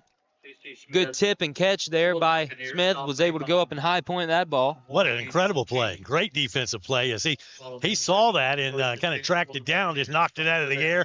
Next thing he knew, he had possession and was going the other way. Thought he was going to get to the end zone. That's what he was thinking, but what a great turnover. Great interception by that young man. T.C. Smith. Yeah, T.C. is one of those guys who was able to transfer into Brantford here this year. But just one of those who will add. The old Dogs of Suwannee. We'll see what kind of play call we can come up with here. Wouldn't be surprised if we try to throw it 2nd and 9 for the Dogs of Suwannee. We trail 21-7. Got about 10 and a half minutes left here in the second quarter. Dogs once again in the gun. That'll be Sykes. Here's a snap to Sykes. Little play action. Looking. Going to throw it down the far sideline. Intended for Fryer. He was well covered. Kind of, you could call that, I see 4 red jerseys anyway. Double covered, but it goes incomplete. Yeah, sorry, I'm getting distracted. I don't think that right now, I don't know what's going on, but we're not, the Brantford game is showing on the channel, so I'm not sure if anybody's hearing us or not. I don't know what happened. Maybe a little technical difficulty. Maybe not. All right. Anyways, let's keep going. We'll entertain ourselves, if nothing else. Suwannee back to the line of scrimmage. BK digging in on the other side. Ball spotted right around the 44-yard line. Lou Jack will be to the quarterback's right. Looking for Lou Jack. Go back the other way. Throw the little flanker screen. Catch by DeMarcus Cherry. And, boy, he gets hammered as he crosses the 50-yard line. Boy, if we could have picked up another 2, it would have been a 1st and 10. Yeah, he had plenty of room there to negotiate. Great play call. Wide receiver screen. Would like to see him maybe get a little north and south a little quicker. He was kind of trying to be a little hesitant. It's going to cost us a couple yards in the first down. So he's going to go for it, and I like it. Yeah, we're going to go for it, and we got it at the 49-yard line. We got to get it the nose of the football to the 48. Dogs up to the line of scrimmage. We still go in the gun. Got Hunter Watson is one of those. Might be Kyler. I can't see which one it is, but I know it's one of them right there at the line of scrimmage on the right side. And now we're going to take a timeout. Yeah, we will take a timeout. And with that, I'll get another bill paid here. Big shout out to First Federal Bank, your trusted local bank since 1962 with 24 full-service branches across Florida and banking online at ffbf.com. They've got you covered for personal and business accounts to home loans, SBA, USDA, and more. First Federal Bank, focused on you, equal housing lender. Member FDIC. Remember, you're listening to Bulldog Football on rivercountrysports.com. Rapid Fiber Internet's locally owned and operated, powered by Suwannee Valley Electric Co-op. Our local employees are dedicated to providing a world-class customer experience to each of our Suwannee Valley Electric members. Make the switch today to Rapid Fiber Internet's 100% fiber to the home internet system. To learn more about Rapid Fiber Internet, visit rapid-fiber.com. Again, that's rapid-fiber.com or call 866-64-RAPID. Back here at Bishop Kenny, the Dogs facing about a 4th and 2 from around the 49-yard line on Bishop Kenny's side. Boy, Bishop Kenny's got them all stacked up there in the middle. Right now they have 6 across the front, and you can call it 7 for the one that's set out wide like a defensive end. Shotgun formation. We're going to try to get him jump offside. Hand off to big number 22. Boy, we got more than enough for the first down, and we'll pound away inside close to the 40-yard line. 1st and 10 Dogs from there. And that's number 22, Troy Nelson. That was our best run of the evening. I tell you what, he got through there quicker than a hiccup, you might say. Big first down for Suwannee. Let's keep the football and hopefully gain some momentum right here. Yeah, Nelson just a sophomore, but he's one of the guys, that low-profile running back, but got them big old thighs. Maybe he can hide behind them linemen. Dogs up to the line of scrimmage. Shotgun formation. And it'll be Nelson once again. Does a little stutter step. He'll bowl his way forward close to, probably they'll say down to around the 36-yard line. Yeah, first look I'm getting at him so far this season. I like what I see early. He is low to the ground. Big legs, keeps him churning, and he is not afraid to stick his nose in that hole, and that's what you got to have. Speaking of noses, the nose of the football will be right around the 36-yard line. 2nd down, we'll call it about 6 for the Dogs. Shotgun formation, 4 sacks. Nelson will stay in. That's old Troy. He'll be sidecar left. Handoff once again to Nelson. Well, no, I guess we kept the football that time. I could have handed that one off because it looked like Nelson would have had some running room, but Sykes pulled it back out of there and gets tackled for a loss of about 2. Yeah, gang tackle that time. Is going to bring it back almost to the line of scrimmage. Going to be 3rd down and probably 9. For Suwannee. Dogs trailing 21-7 at the 8-minute mark here of the 2nd quarter. Looking for a first down. We need a big play. And the official was tying his shoe. I don't know. He didn't take a timeout, but he was taking care of business. 3rd and 9 for the Dogs. Shotgun formation, single back in the backfield. That'll be number 22, Troy Nelson. Fryer will be the wide out to the far hash on the near side of the field. Another receiver set on the far side. Actually, that'll be number 0, Ty Moses. Looking for Moses, down, out, and up. He's open. If he runs under, boy, wow. I don't know if the defender, it was turned away from us. He may have got a hand out and knocked it away, but it was incomplete, and I'm talking about in the end zone. Moses showed some great speed, great pass. We just couldn't come down with the catch. Just did miss the link up there, and I tell you what, that was going to be 6. Yeah. I like the aggressive play call. Now you're forced to punt it back to that potent Crusader offense. Will be. Kept it away from them for a good bit that time. 7:26 to go. Looks like William Slaughter, number 26, will do the kicking chores. He'll stand right around the 47-yard line. Number 7 will be the deep back for Bishop Kenny. That's old T.J. Belton. Or it could be Andrew McCoy. They got 2 number 7s listed. I think it's McCoy. I think so. He would be the junior.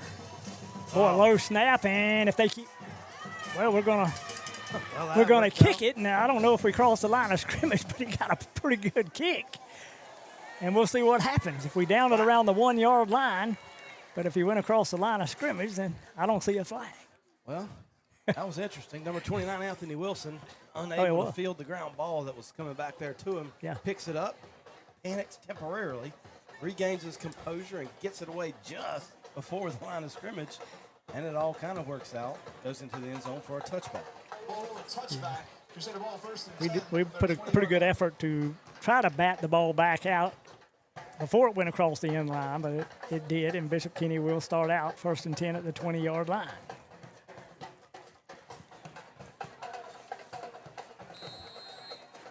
Almost looked like Bishop Kenny ran some new offensive linemen out there. They might have another set. Hawkins will be the quarterback. He'll stand in the gun. Madison will be to his right. 2 receivers set on either side of the field. Here's the snap. Quick pass out there to the flanker screen. They'll make the catch, but we get there. Johnny on the spot is number 16 for the Dogs. Yeah, number 16 is Josh Johnson. And I'll tell you what, does a good job to make a tackle almost immediately. Limits the gain up to only about 3. Ball plays at the 23-yard line, gain of 3. They're pretty good on those quick out passes, and they try to get the other receiver involved. If he can get one block, it can always set him free. Bishop Kenny out of the huddle and up to the line of scrimmage. Them Dogs digging in on the other side. We're in a 4-man front. Backers stacked in behind them. Short slot near side, wide receiver to the far side of the field. Here's the snap, and they're looking. We run a blitz. We had the quarterback almost wrapped up, finally wrap him up, and it's a sack attack down there in old dog pound around the 18-yard line.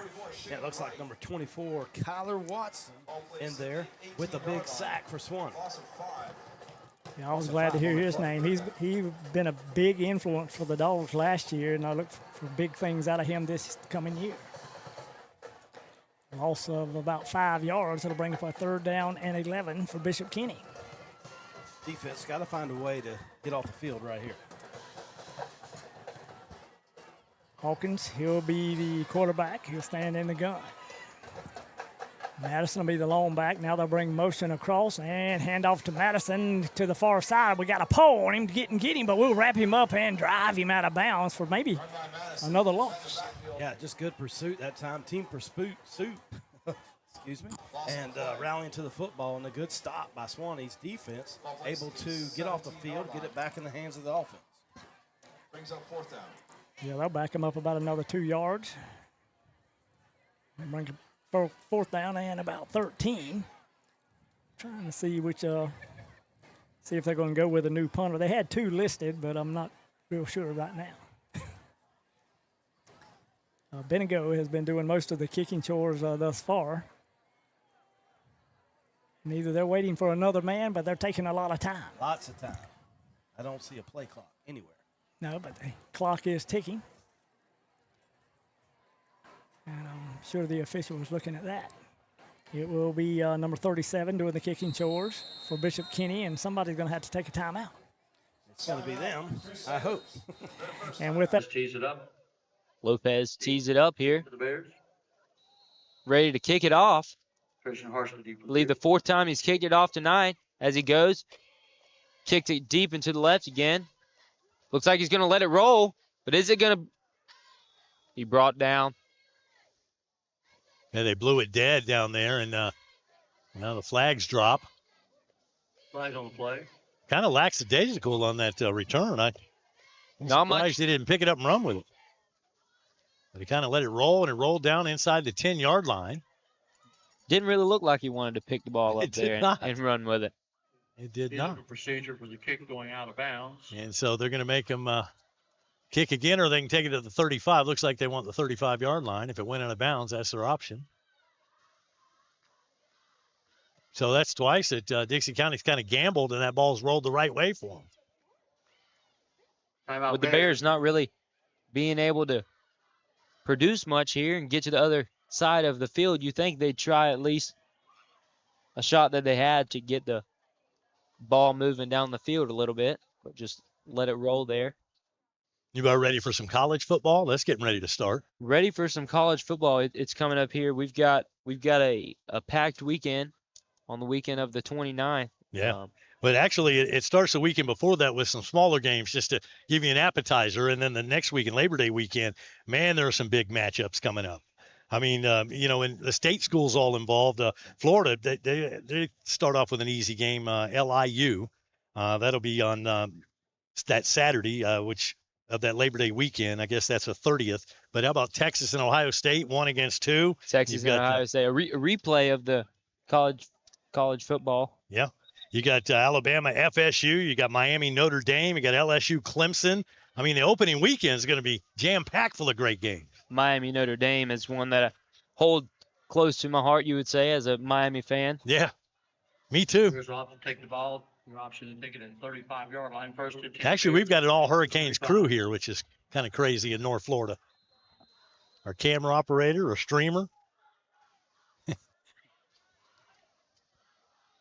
Teague takes the ball right here. Goodness. Brought down. Looks like by number 52, Mason Humphreys. And I mean, he was there when the handoff was made. The exchange is made, and I thought for a minute he was going to take the handoff. Out in the backfield. Richards. Lost of 5 on the play. Number 52, Down 15. Mason Humphreys, one you want to look out for the Bucks this season. Bucks Been able off to a hot start here. Been able to grow a lot in the offseason. Didn't work. So they lost about 6 yards on that play. This will be second in around 16. Teague still in the backfield with Fleming. Hands the ball off there to Fleming. Fleming still going. Still going. Fleming brings it down. Couple arm tackles there. Finally brought down. Eon Teague on the carry for the Bears. I tell you what, give credit to Eon Teague. He did that by himself. I mean, he got a couple of blocks to begin that run, but he just kept bouncing and spinning and just kept churning those legs. And what a great run by that young man. First down, Dixie County. Brought down there around the 44, 45-yard line. Still going out for the Bears. Brings up first down on the play. That was just great individual effort on that play. All the way out to the 45-yard line. Being able to escape a lot of tackles there. He did.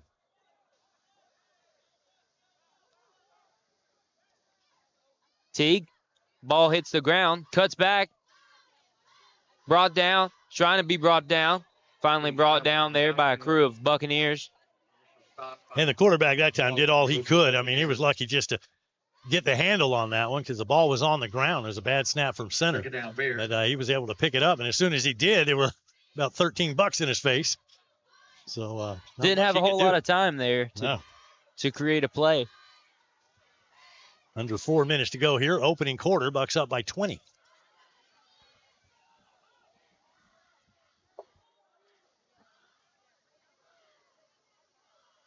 And he ended up losing on that play, gosh, about 8 or 9 yards. So second and long coming up here.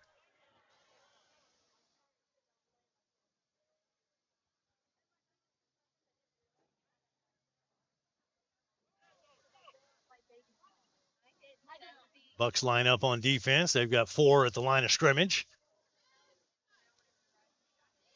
And now here come the Bears. Looks like a new quarterback in now for the Bears. Number 17, and they took too long. Jason Aker, senior this year for the Bears. It's Bears. Hey, it just took too long with the new quarterback, trying to get the play in, and time expired, so they take a 5-yard penalty there.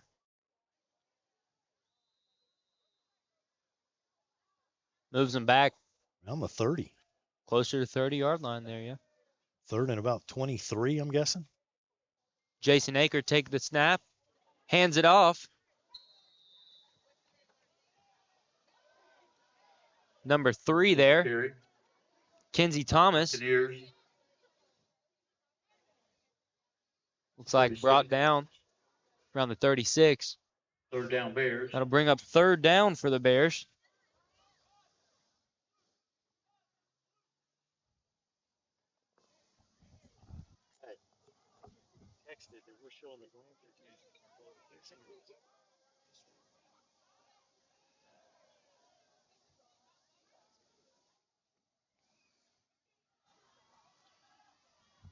Hands it off there. Brought down.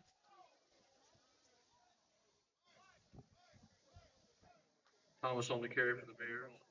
Up by Richards. Poindexter. It's number 3, Thomas, on the carry there for the Bears.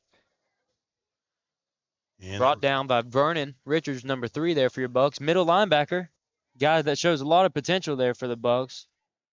He's helped out a lot last year. He was a 100-plus tackler for the Bucks last year on the inside the box there. Flag on the play, and let's sort this one out. The white cap comes out to tell us what it's all about. And he puts that flag away, maybe. Well, they never moved the ball, so I guess there wasn't a penalty. Maybe he just dropped the flag on accident. Holding against Not the sure. Bears. And decline. 4th down Bears. Okay, holding against the Bears and it's declined. Now, he could have showed us that. It would have been helpful.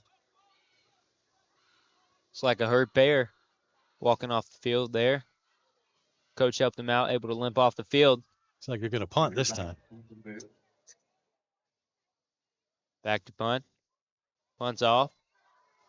Decent punt there. Gets a decent roll. Take a bear roll. Picked up by the Bears around the 27-yard line. 10 Buccaneers. And, they did the right thing there, did Brantford. You don't want to take a chance of picking that up in traffic, so they just kind of let the ball roll. And they're going to get decent field position. Already leading by 20. No reason to try something like that and then make a mistake.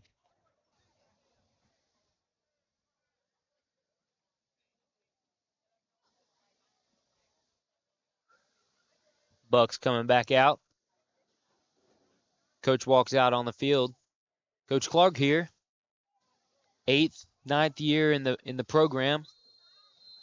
Been able to really turn this Bucks crew around.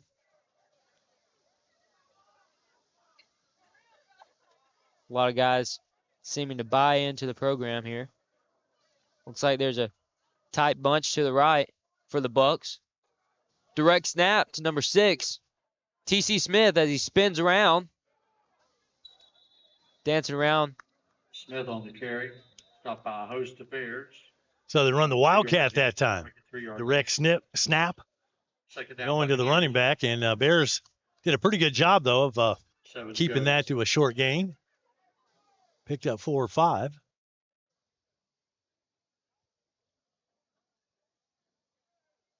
Second down coming up, so 4-yard pickup. It'll be a 2nd and 6 now from the 31-yard line.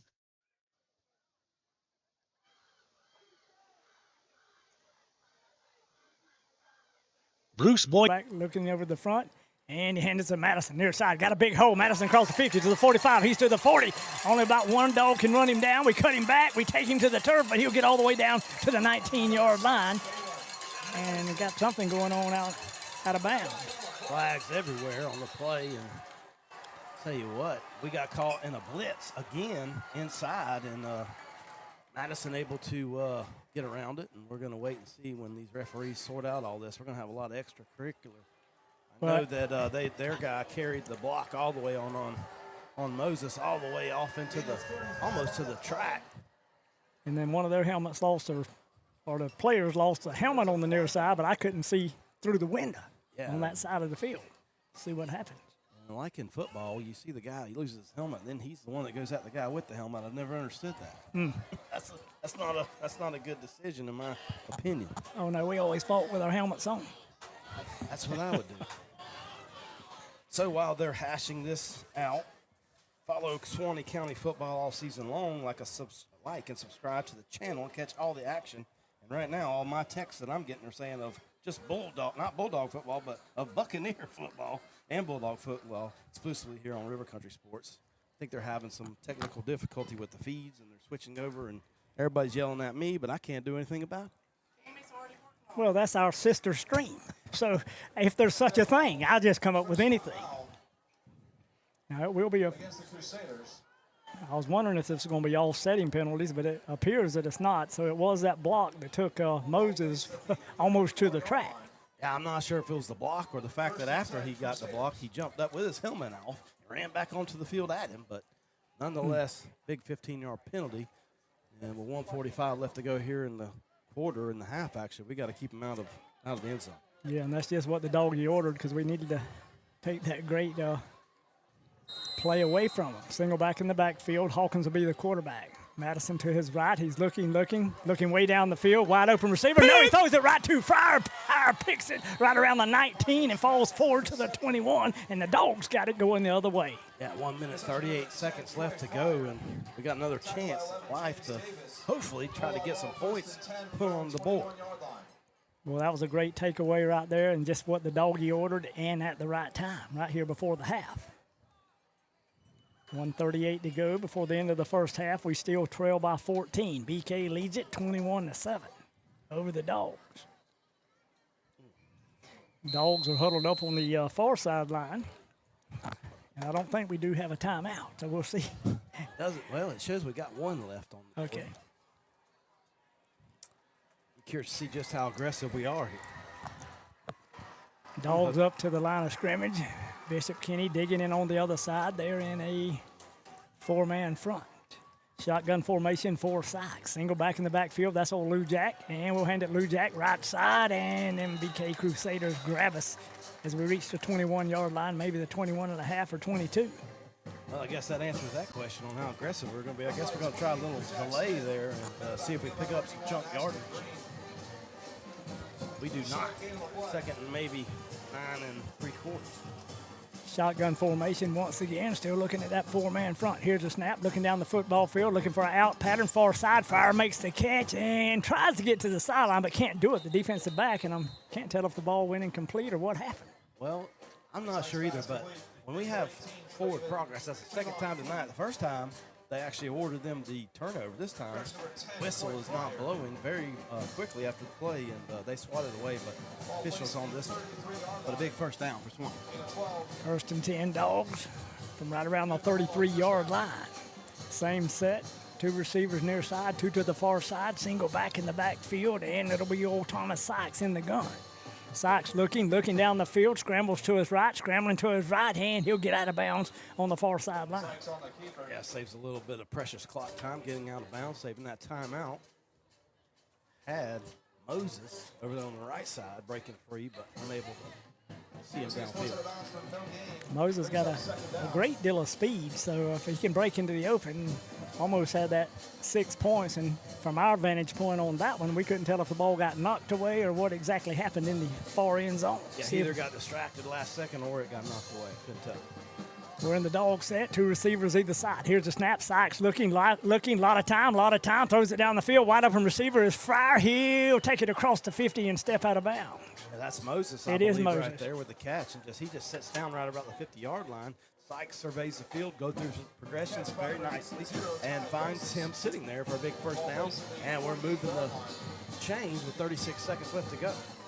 Got it on their side of the field, right around the 48.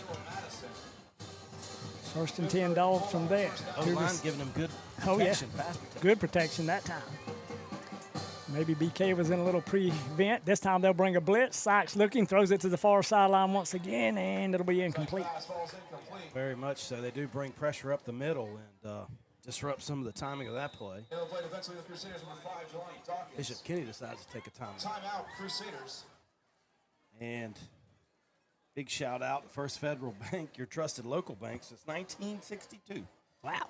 Is that when the Memorex was out there, maybe? Yeah, it probably was. With 24 full-service branches across Florida and banking online at ffbf.com, they've got you covered from personal and business accounts to home loans, SBA, USDA, and more.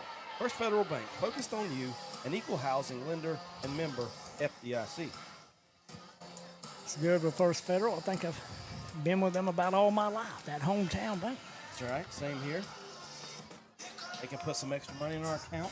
They Yeah. want to for saying that. I don't think they give it over there if they're going to do that. Right now, with the timeout by Bishop Kenny, the Dogs have the football on Bishop Kenny's side, probably around maybe just inside the 49-yard line.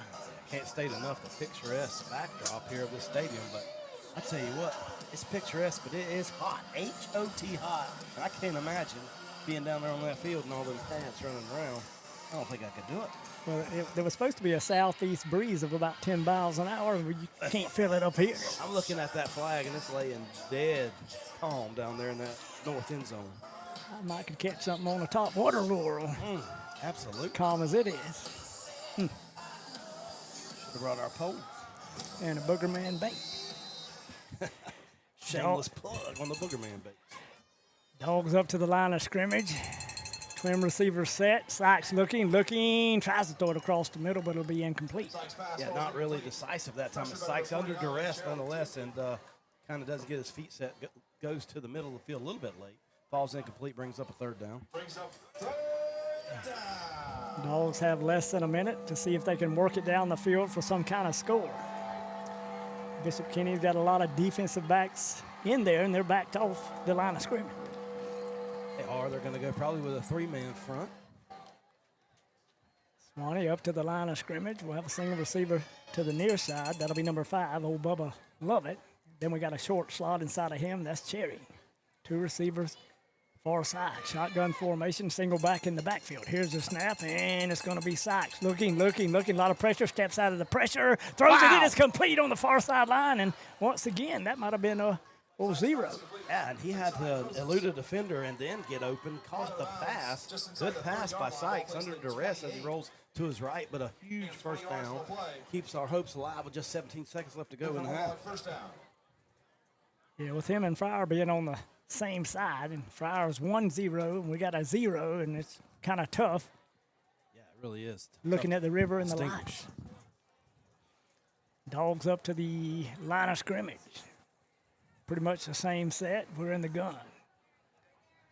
Looking at a 5-man front this time. We'll bring motion, little play action. They bring the defensive ends. We're throwing it, and boy, we get hit just as we release the football. It'll be incomplete. Yeah, that 100% affected the throw of Sykes.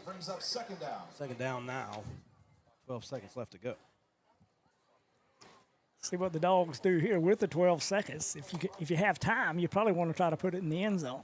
Really, you do, and I'm not really sure as to the range of our field goal kicker this year, William Slaughter. I didn't really get a chance to watch him too much in warm-ups, so we'll just have to wait and see.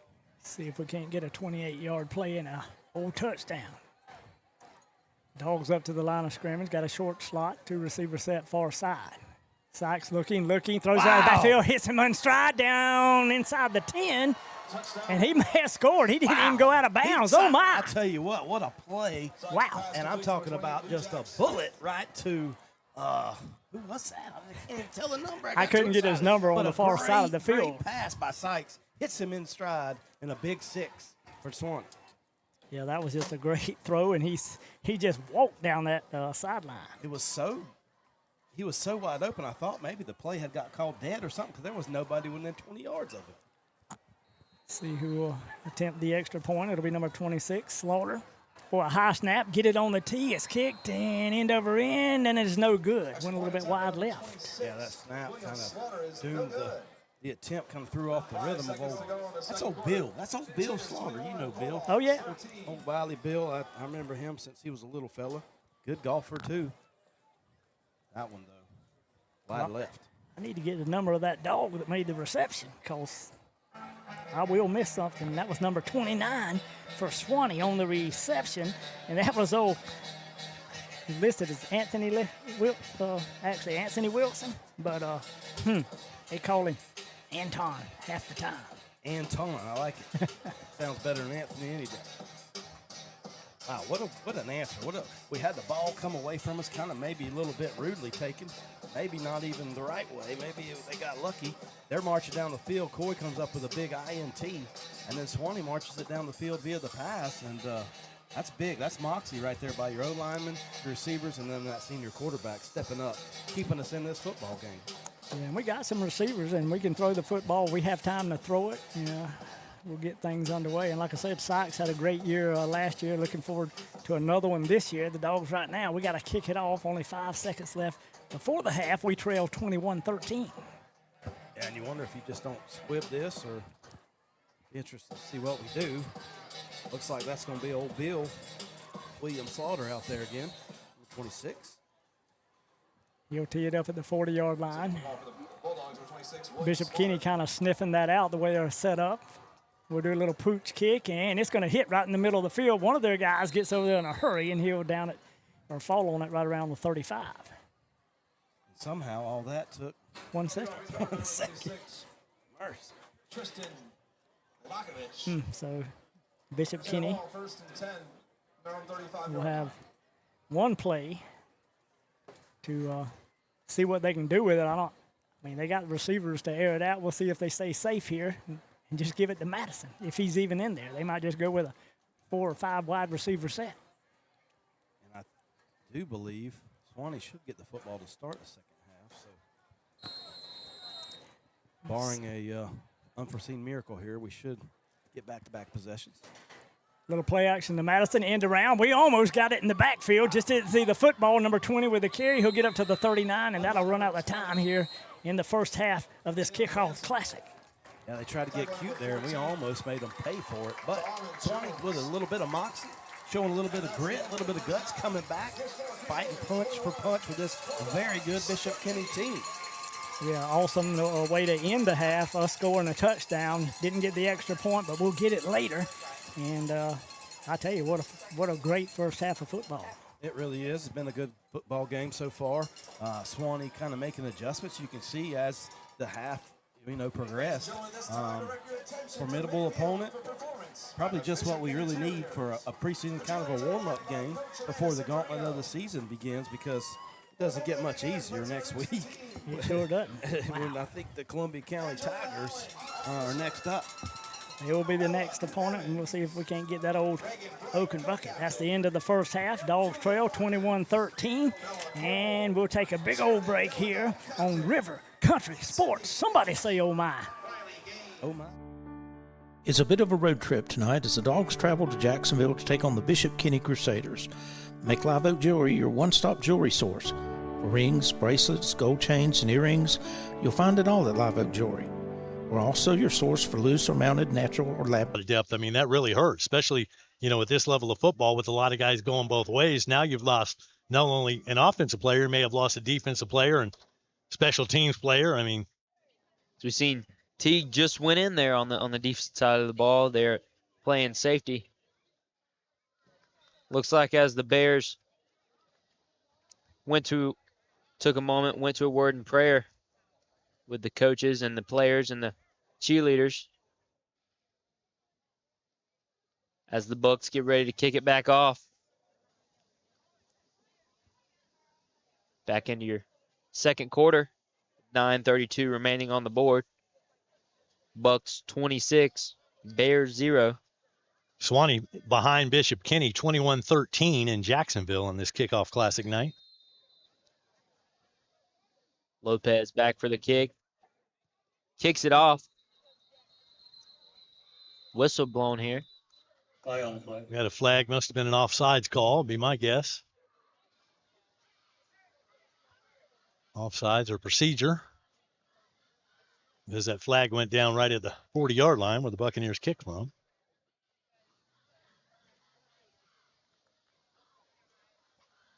And it is going to be a procedure call against Branford. So movement before the kick, and we'll kick it again. Back him up 5 to the 35.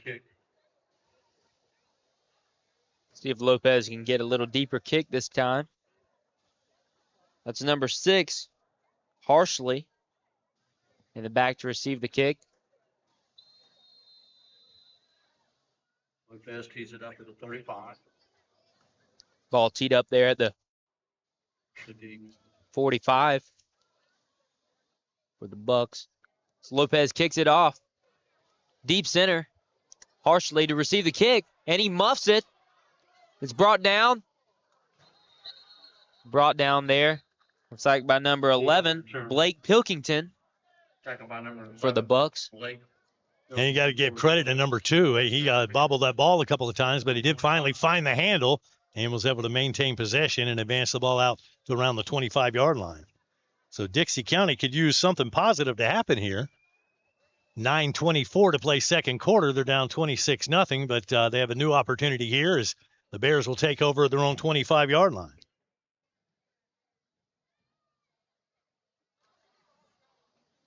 Kind of huddled up there by the coaching staff there on the sideline. Now they'll make their way to their side of the line of scrimmage.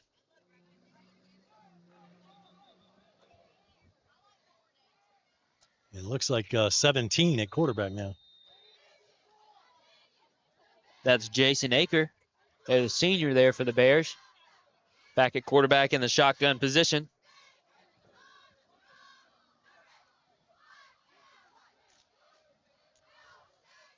Aker waiting for the snap. Takes a snap. Throws down.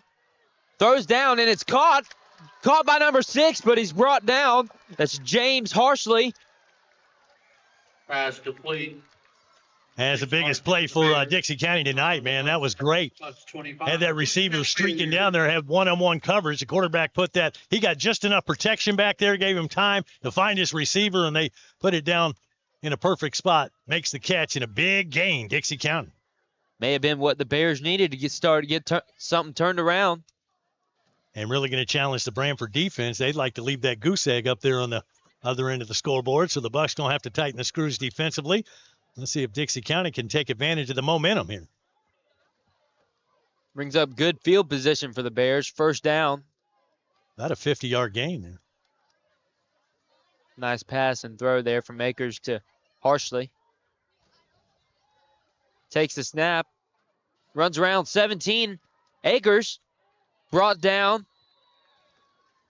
It runs around to the right side. Akers on the scramble for the Bears. Just kind of scrambling around back there and knowing to throw to and really nowhere to run for him. So the Buccaneers did a great job of stringing that play out and bringing him down. Looks like no gain on the play. Second down, 10 to go for the Bears. Bears at their deepest penetration here at the Branford 25-yard line, facing a 2nd and 10.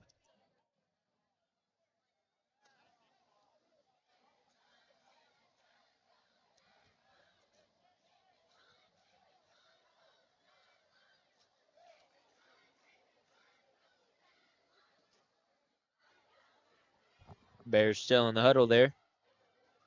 Coach comes out on the field, talked to a couple of the players.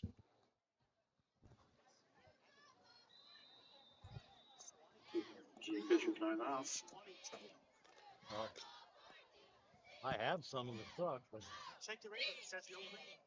no, but that's the right one.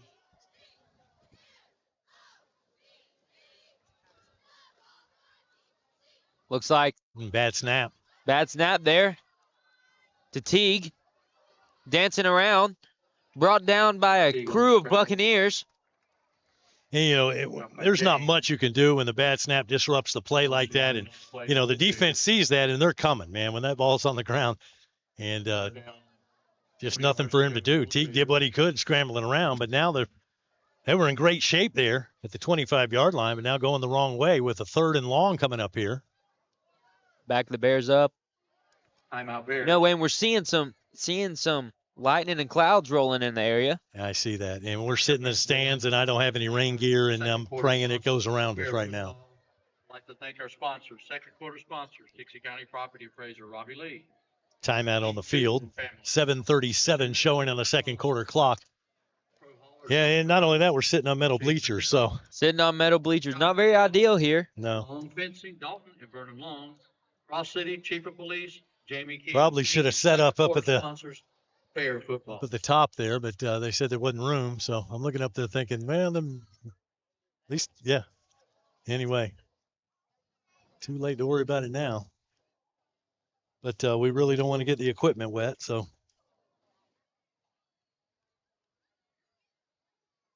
What we got here, we looked at radar, and the skies were clear, and yeah. Tell me it's going around us. Okay. You think so? Okay. Radar says it's going around us, so that's good news. I'm going to hold them to that. All right, big 3rd down play coming up here, Jacksonville, Dixie County. 3rd and long. 3rd down Bears.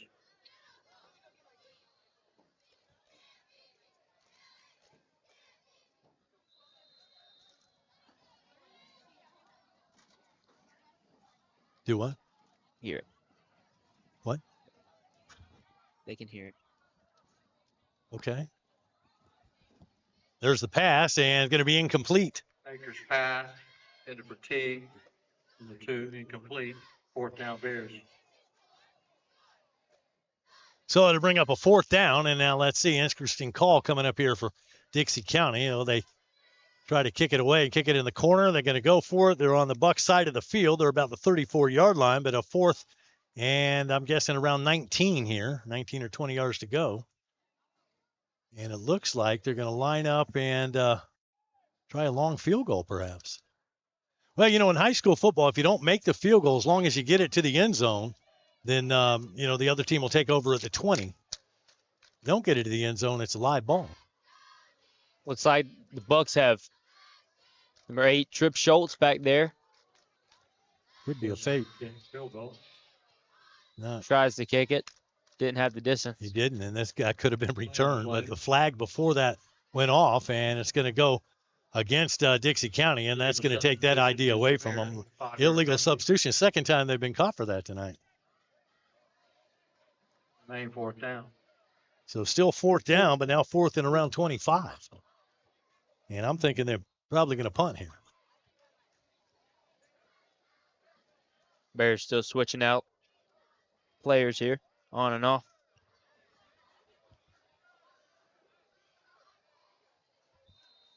Number 72 enters the game. Big boy. Wyatt Hines. One of the big Bears.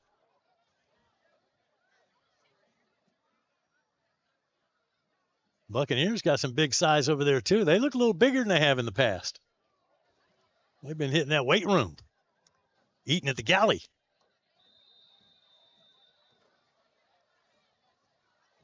Number 17, And Jason Akers still back in the backfield. They are going to go for it here. Look for number 6. He's the kid that caught the long pass. If they give him time, I'm guessing that's where they're going. James Harsley. Another flag out there. It may have taken too long. 5-yard penalty. My main goodness. 4th down. Another illegal substitution. You can only have 11. Bears going to be going for it all here. 4th and a mile and a half. I got to get it down to the 15-yard line here for a first down. Backed up all the way, looks like, to the 43-yard line. Going in. That's Aker taking the snap in the shotgun. Scrambles around to the right side, but he's brought down by a couple of Buccaneers. He just ran out of time. Number 58 there in on the sack, along with number 52. Along with Mason Humphreys there. 2 of the younger Buccaneers that are making an impact here for them tonight. And he just ran out of time. Quarterback was looking to go deep, and if he'd have had just a little more time, he could have got that throw off, and then he decided to see if he could run with it, but too many Bucks in the backfield, and so that didn't happen. And now the Buccaneers will take over possession of the football, leading 26-0, 7:19 to play here in the opening half of action.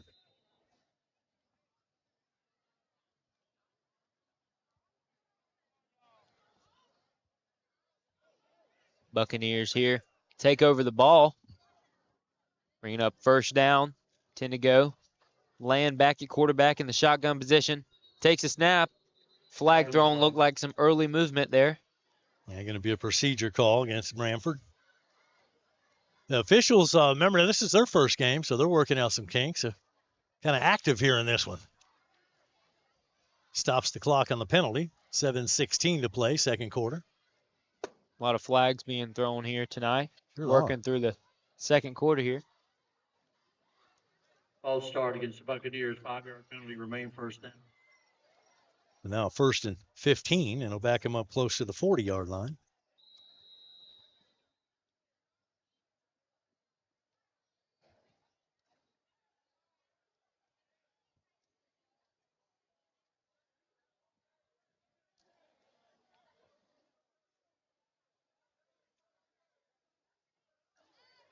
And back tries to get him jump off sides. Is that the injured young man? I think that's him. It is. Teague back walking on the sideline without pads on now this time.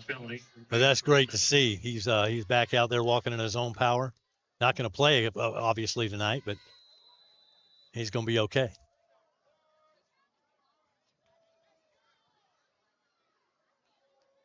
Gives Coach a hug there.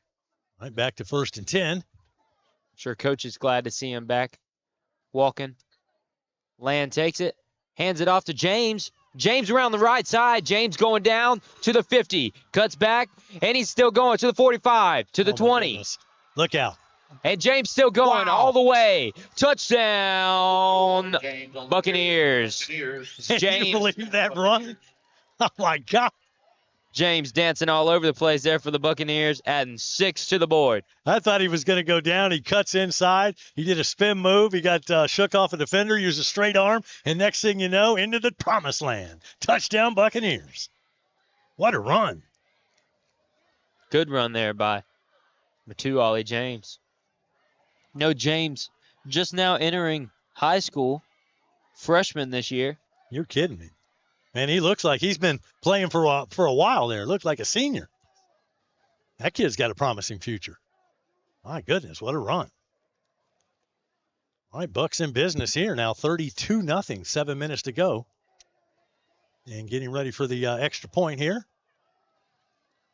And we got an unsportsmanlike conduct going to be called on Branford for excessive celebration after that exciting touchdown run. That's one call that I hate in high school ball. I mean, let the kids get excited. You score a touchdown. I mean, I understand it if you're, pointing fingers in somebody's face or something. But if you're just celebrating with your teammates, I don't. If you just run 60, 65 yards. Yeah. You should celebrate a little bit. You should celebrate a little bit. You've been working all offseason for it, and you finally do it, but then you get called down for celebrating. Well, the touchdown stands, but the infraction there, they'll probably march that off on the kickoff, and Buccaneers going to use a quick timeout here. All right, we're going to take a timeout as well. 7 minutes to go first half. It's Bucks football on rivercountrysports.com.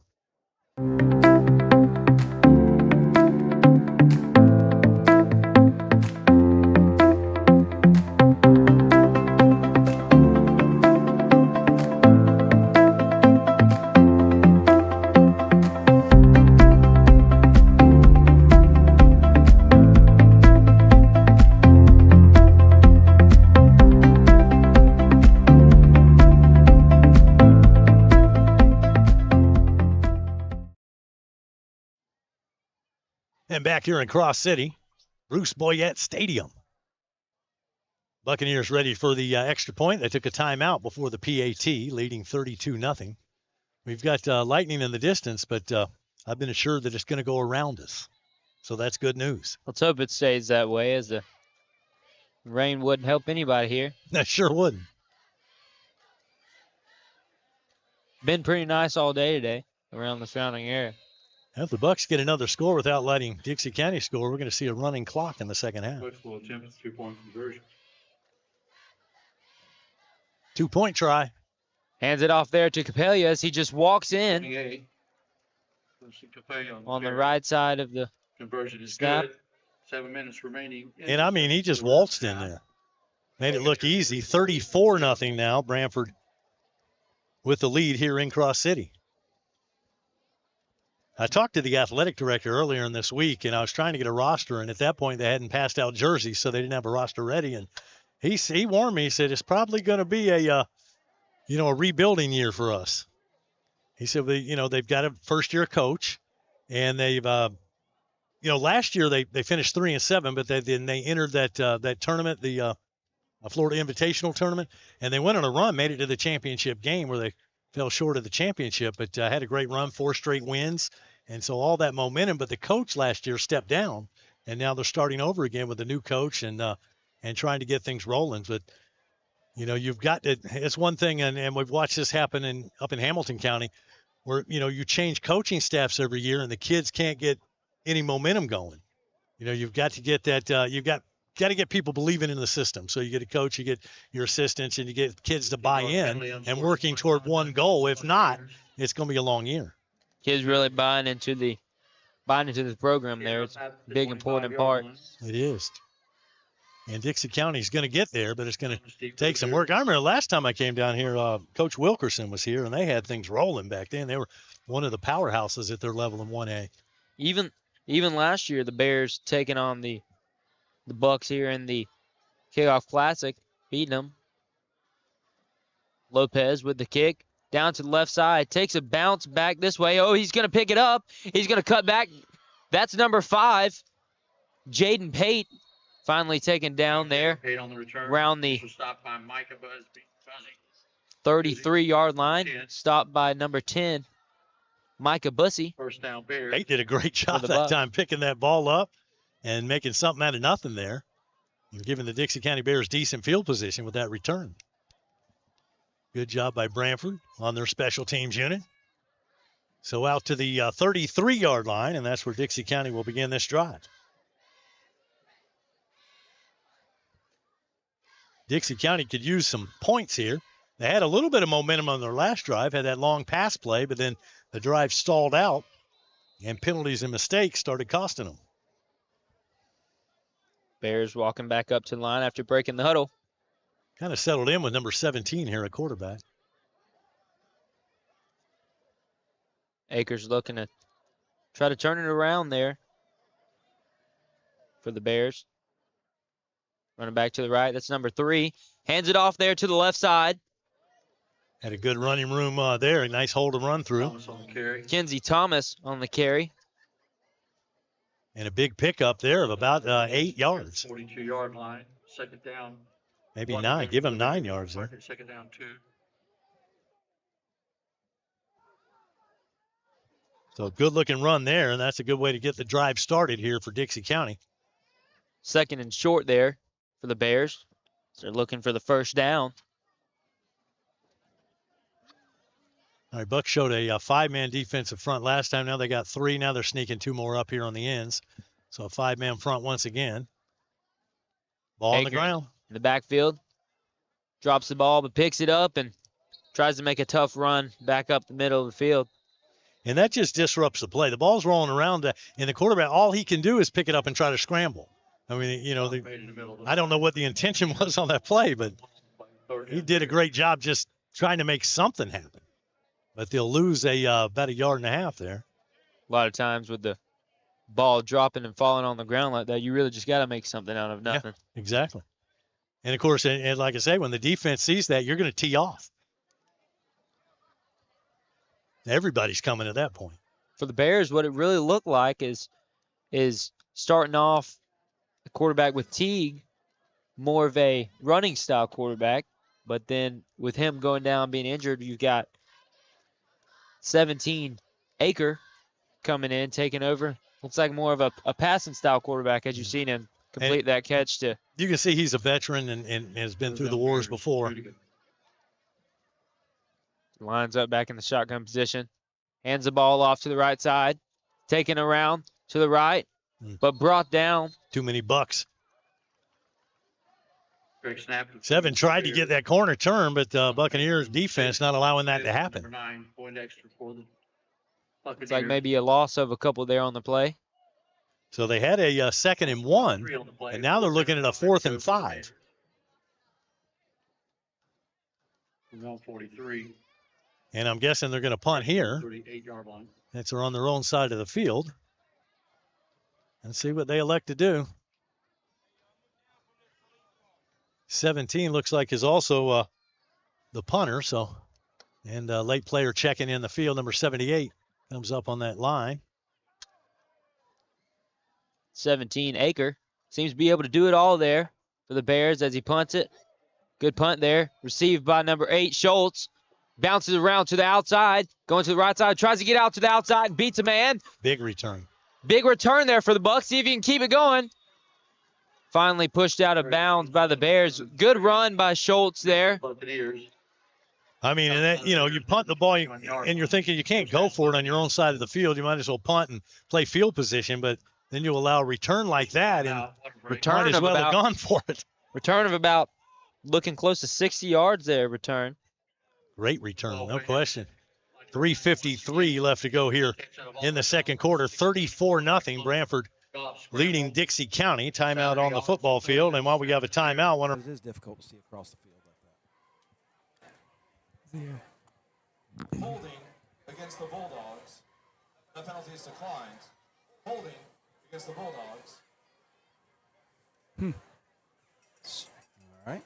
So 2 separate holds on the play. One was declined, and the one that was the more favorable spot for Bishop Kenny accepted. Going to back us up 10 yards. They have not enforced that infraction just yet. They will now. Yeah, that'll take place. The penalty will be marched off from the 34-yard line. That'll take it back to the 24. 1st and 10 Dogs from there. Suwannee up to the line of scrimmage. Sykes will be the quarterback. Single back in the backfield. 2 receiver set to the near side. And we'll hand off. First back through. Tries to cut it to the outside. That's old number 22 once again. He hits the hole real hard. Puts his old shoulder down and bowls his way forward. Across. Wow. Maybe coming back as well. And then be able to really in the second half work in some of your newer guys. See who's going to be your guys that's going to help you out if you have a guy go down. Yeah. Hopefully that's not to happen, but if part of sports, if it does, then you know you got a guy you can rely on. Yeah, it is a big part of football for sure. Injuries, and it's unfortunate that it happens, but everybody knows the risk of getting out there and playing this physical sport. And hopefully Lady Luck's on your side and you can cruise through the season and keep healthy. But let's face it, it's not easy.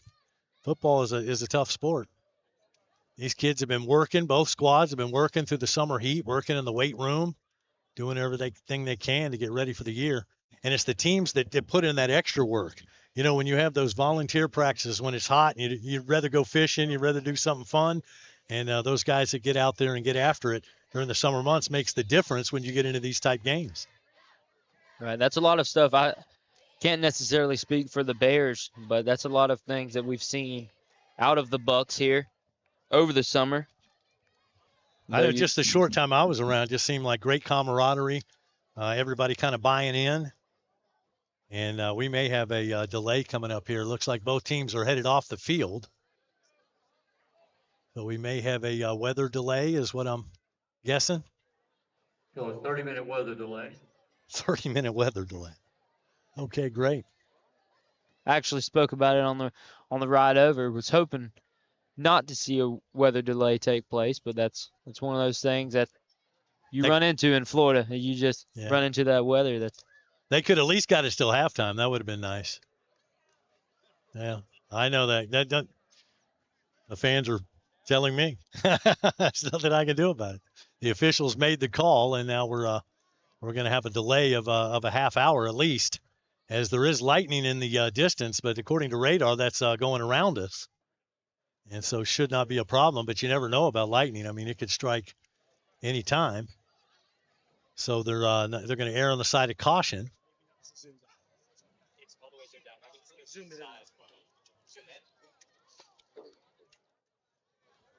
So, just one of those things. There's not a whole lot you can do about it. As we fans, the information we have is going to have to wait the 30 minutes. We'll update you as soon as we have more information.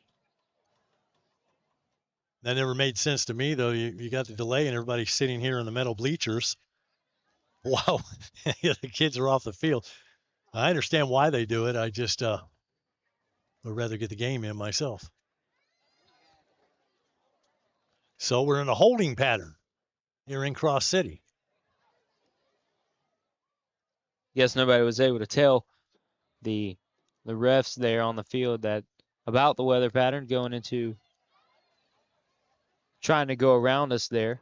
But all right, 3:53 left to go in the second quarter. We were kind of hoping to get in the rest of the first half. That way your halftime could merge into your weather delay as well. That's what we were hoping for. We were shooting for that clock to keep running, but they stopped it at 3:53. We're going to step aside. Back after this on rivercountrysports.com.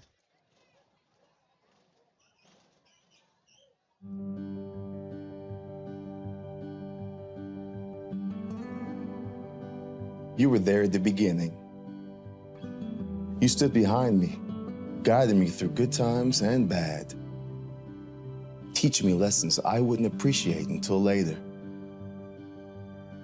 preparing me for the day when you couldn't be here.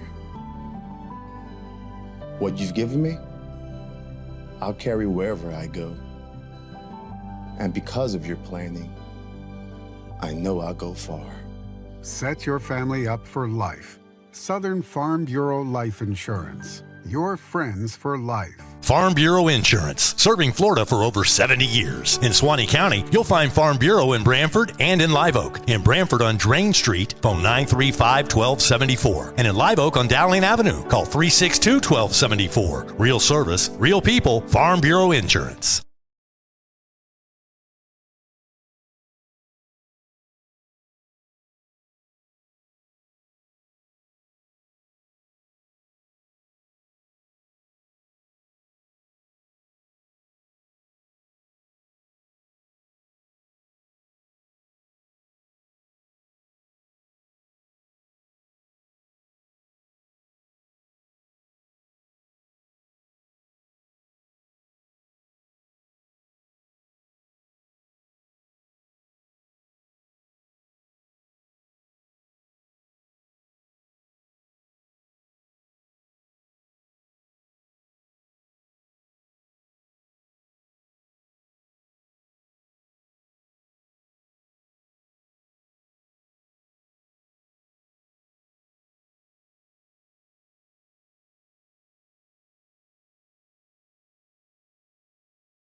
And back here at Dixie County High School, we're basically going to go into a holding pattern for 30 minutes and see what they decide to do. They're in a delay, a lightning delay. It's not raining here, but there is lightning in the distance, and they've decided to err on the side of caution, and so they have held things up here in this Kickoff Classic. Ranford in the lead 34-0, 3:53 showing on the second quarter clock, and we're just going to wait it out, I guess. So bear with us.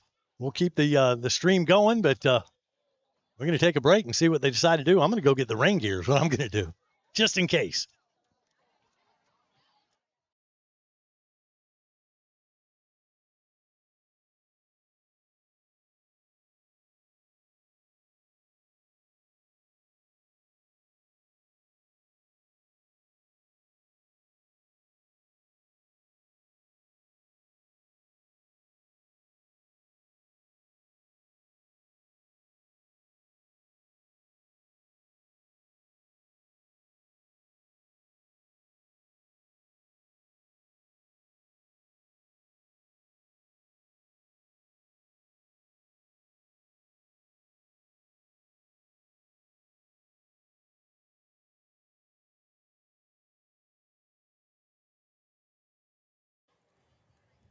We'll see. We'll wait till the officials to mark it off or give the indication, which we saw the hold. So we did.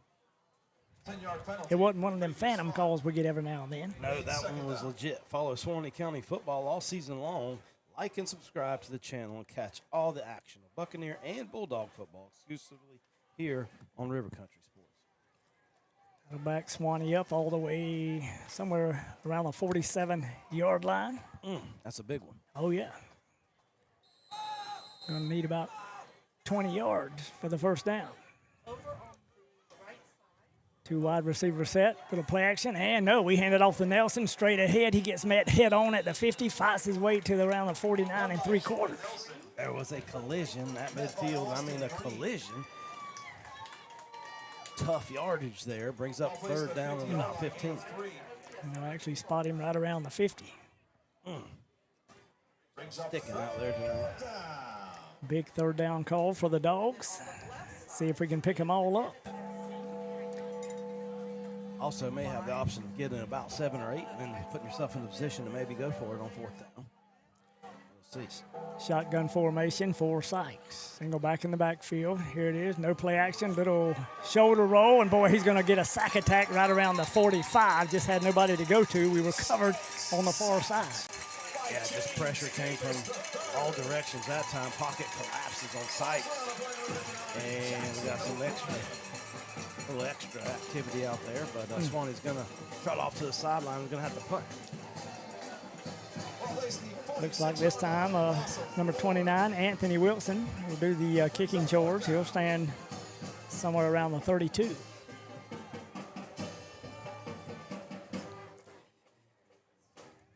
The old long snapper for the Dogs, he'll have a big job on his hands because BK here lately has been coming after it. They got a bunch across the line of scrimmage right now. Kind of a low snap, drop the football, but he does get it away. Kind of a high knuckleballing kick's going to land around the 40, maybe the 39, and go out of bounds. Yeah, that one hits and just dies right there. Like a quail. Saw one of those Bishop Kenny Crusaders go down on a non-contact injury, grabbing a lower extremity. You'd hate to see that. Yeah, I figure it's time for those cramps to kick in early in the football season. Stretching out his calf. And we'll take a break on River Country Sports. That's Bulldog football. It's rodeo time in Live Oak, the 5th annual Suwannee River Roundup Pro Rodeo, October 17th and 18th at the Bob Holmes Covered Arena at the fairground. Bull riding, bronc riding, barrel racing, roping, steer wrestling. Tickets at the gate, adults just $10, 12 and under $5. The Suwannee River Roundup Pro Rodeo, presented by Pilgrims and sponsored by Visit Suwannee County. Friday and Saturday, October 17th and 18th. Live streamed on the 18th at rivercountrysports.com. Don't miss the rodeo. For more, visit SuwanneeParks.com.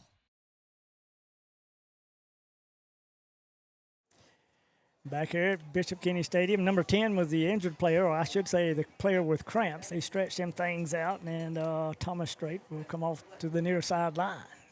Bishop Kenny has the football, 1st and 10 from around the 38-yard line. Suwannee in a three-man front. Shotgun formation for Hawkins.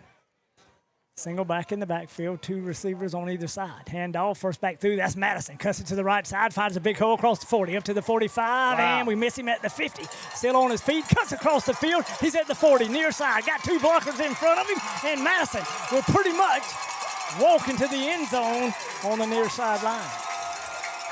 I'll tell you what, he made a jump cut on the far side of the field, and you just can't really coach that. That's just natural gifted athleticism. And he does that. And I'm talking about all of a sudden, he's gone. Some 68 yards. Wow. Mercy. Madison is a weapon for sure. And he's only a junior. Goodness gracious. Yeah, he was a key feature of their running game last year. And it looks like he's going to be a big key to this year's team. Bishop Kenny leads it 27-13, and they're looking for one more. Number 7 will do the kicking chores this time, and that'll be McCoy. The quarterback will be the holder. That's Hawkins down on the tee, up, end over end. And it is no good. Man, pushes it wide right, but just like that, 7:19 here in the third quarter. It's Crusaders 27, Bulldogs 13. You're listening to Bulldog Football on rivercountrysports.com. Uh-oh, better call Bennett. When it comes to glass, in this area, folks know to call Bennett's Glass Company. Serving Live Oak and the surrounding areas for over 50 years. Their reputation speaks for itself. From commercial to residential, new construction, remodeling, custom glass, auto glass, shower doors, mirrors. Tell your insurance company you want Bennett's. Bennett's Glass Company on Gold Kiss Boulevard in Live Oak, 386-362-2295. When glass breaks, better call Bennett's. Back here at Bishop Kenny High School. Looking at the old St. Johns River, the lights glaring off of it. And the Dogs of Suwannee, boy, they're in a battle. It's 27-13, and we're going to have to answer with some points to stay in this football game. Yeah, I think it's time now. We've got to answer every score if possible. Just number 6, Madison, for those guys, he is just a force. Probably in the stretch to say one of the best athletes on the field when he steps out there. And we're going to send out number 7 to kick the football off when he kicked off last time. And that would be, I think, Andrew McCoy. They've got 2 numbers. Yeah, I would figure it would be Andrew. I think T.J. Belton, the other number 7, just a 9th grader. But you never know. They'll tee it up at the 40-yard line, back deep for the Dogs. They're going to do a little pooch kick. We're going to call for the fair catch right around the 34-yard line. That's where the Dogs of Suwannee will start out 1st and 10. That time he signaled for the fair catch and fair caught it. So no return, but we do get the ball just shy of the 35-yard line. Pretty good field position to start the drive. Yeah, and that was Kamari Lovett on that fair catch for the Dogs of Suwannee. See if we can crank up that offense. Like some new numbers and jerseys out there on defense. Oh, yeah. Bishop Kenny. Suwannee up to the line of scrimmage. And we'll have Ty Moses along with number 1, Jamarcus Cherry. They'll be to the near side. Maybe Fryer to the far side of the field. Split backs in the backfield. Shotgun formation, little play action, and going to try to throw it to Fryer, who was in man coverage, but it goes incomplete. Thrown just a little bit behind him. Just a little bit behind him, unable to link up, but he did have time that time, so encouraging. Offensive line holds up, gives him plenty of time there in the pocket. Just unable to be on the same page with Fryer that play. Dogs will face a 2nd down and 10 from the 34-yard line. 7:12 to go here in the third quarter. BK with a commanding lead, 27-13. This time Fryer and Cherry will come to the near side of the field. We're sticking with the split backs. Sykes will be in the gun. Here's the snap. Quick pass to Fryer underneath. One of those flanker screens. Cuts to the inside. Fryer's got a little running room. Cuts back to the 45. He's still on his feet to the 50. Another juke move, and he gets banged down right at the 46-yard line. What a great Mercy. run after catch by Yeah. Fryer, and they're going to call a timeout for an injured player on the field. But special skills there and just on display by Coy. I think you call him the boy, Fryer. Well, he's got those sneaky moves. He is sneaky. He's sneaky quick. He's a great athlete. Has a lot of athletic DNA in him that's much like legacy, I guess you would call it there in Suwannee County. But we do have injured player, and that looks like it's going to be for cramps as well. And while we have that injured player, I will say, hey, if you're in the market for real estate, call Pool Realty. Their team has the experience, the knowledge, and the listings to make dreams come true. Their agents work hard to match each customer with a property that best fits their needs. Whether you're looking in Live Oak, Brantford, or anywhere in North Central Florida, they are committed to providing an exceptional real estate experience. Pool Realty with offices in Live Oak and in Brantford. Call Pool Realty for all your real estate needs. Still trying to work those cramps out for one of Bishop Kenny's players. Yeah, and you played football a long time ago, but they still had cramps back in them days. Oh, yeah. But it seems like once you actually get a cramp, it's almost too late for you in that game. They can kind of, you can drink the pickle juice and all, but it's more of a proactive approach on cramping with being hydrated, maybe the pickle juice, trying to stay stretched and those kind of things, because usually once they set in, it's difficult to overcome them without some sort of intravenous fluid. Oh, yeah, and that's one of the things. It doesn't matter. I mean, they may go away for a little bit. You go push off on the wrong foot, the same one with that calf cramping, and it's going to ball up on you again. Older people have them cramps at night, and they just grab their leg and hold on. I mean, I'm getting there. I'm catching it. I am catching it, for sure. There's still attending him, and I'm going to say that was number 8 that was down this time, Austin Green, a senior for Bishop Kenny. Don't miss the Coaches Show. The Coaches Show each Monday here at River Country. Join Wayne Luttrell and Coach Kyler Hall for the latest on Bulldog football. Brought to you in part by Van Carpet One, Farm Bureau Insurance, and Suwannee County School District. The Coaches Show, 7 to 8 p.m. Mondays here on River Country Sports. It'll be Lou Jack Smith and Nelson in the backfield for Suwannee. Shotgun formation by Sykes. 2 receivers on the far side, 1 to the near side, and we're looking at a 4-man front. We got somebody with a yellow vest running across. I don't know what that is or who that is, but there they go. It's not a streaker. No, it's not. Thank goodness. The officials will set it for play here shortly.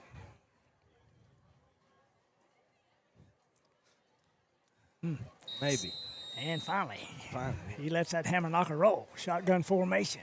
4-man front for BK. Here's the snap and handoff to number 28. That's Lou Jack. Big hole left side. Lou Jack's got a crease. He'll cross the 35 and be banged out of bounds. Close to around the 32. We'll see where they actually spot him.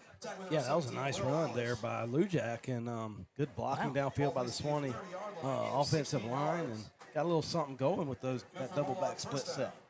Yeah, he got out there pretty quick off tackle, so there had to be some good blocking. Found a big hole, and they'll actually spot the nose of the football at the 30-yard line. 1st and 10 Dogs from there. Suwannee moving the football. 2 receivers set near side, 1 to the far side, split backs in the backfield. That'll be Smith and Nelson. Here's the snap. Handoff once again to Smith. Go back to the well once again. We'll pick up good yardage. Still driving, and we got a pack of them Crusaders standing us up, but then I see a flag come a-flying. Yeah, it comes in kind of right out of the whistle being blown, so I'm not 100% sure what it is, but the same play, again, worked well again. Would have been a first down or close to it, but we'll just have to wait and see what the penalty is. We're hoping maybe a face mask. Yeah, we picked up, looked like about 9 yards on the play. Let's see which way we're walking. Well, it looks like we're going the other way. I just didn't see many Bulldogs around that play, but I don't got instant replay with me. Coach Hall's talking to him, asking how that can be holding, and I'm kind of in agreement. It's a long ways from us, but, I mean, the play was almost over, if not over. Forward progress had stopped before the flag came. That'll back us up to somewhere around the 32-yard line. 1st and 12. Same set for the Dogs, split backs in the backfield. Sykes waits the snap, little play action. Boy, running for his life, near side looking, and boy, they just converge on us and knock it to the turf. We're going to lose more yardage back to the 42. Yeah, and hopefully Sykes can watch the film and learn from that. He had plenty of time to get rid of that football, and that's a big 9 yards you lose there when you could have easily have dumped it off or thrown it away. So hopefully a good learning opportunity there. That was Will Elise, number 17, on the tackle for BK. And the Dogs will now have it at the 39-yard line. And it's almost second and a country mile. Yeah. And granted, now it's easier for me to say that I'm not being pursued by those big young men down there on the field, but when he watches the film, he's going to think he should. 3 receivers set, split backs, going to throw it out there, intended for number 1. That's DeMarcus Cherry, but it sails over his head, and it'll be incomplete. Yeah, just a little bit overthrown there. Cherry, with umpires allowing a lot of contact. Number 23 was guarding him. That's Dinsmore, Rocky Dinsmore. That's a good footballer. So it's water break time. It will be, and with that, Bulldog football on River Country Sports. Oh, my. Looking for the perfect spot for family dinner or catching the game? Beef O'Brady's is all about great food, friendly service, and fun for everyone. From their famous wings to hearty entrees, there's something for everyone at the table. Beef O'Brady's of Live Oak, where every visit feels like home. See you tonight.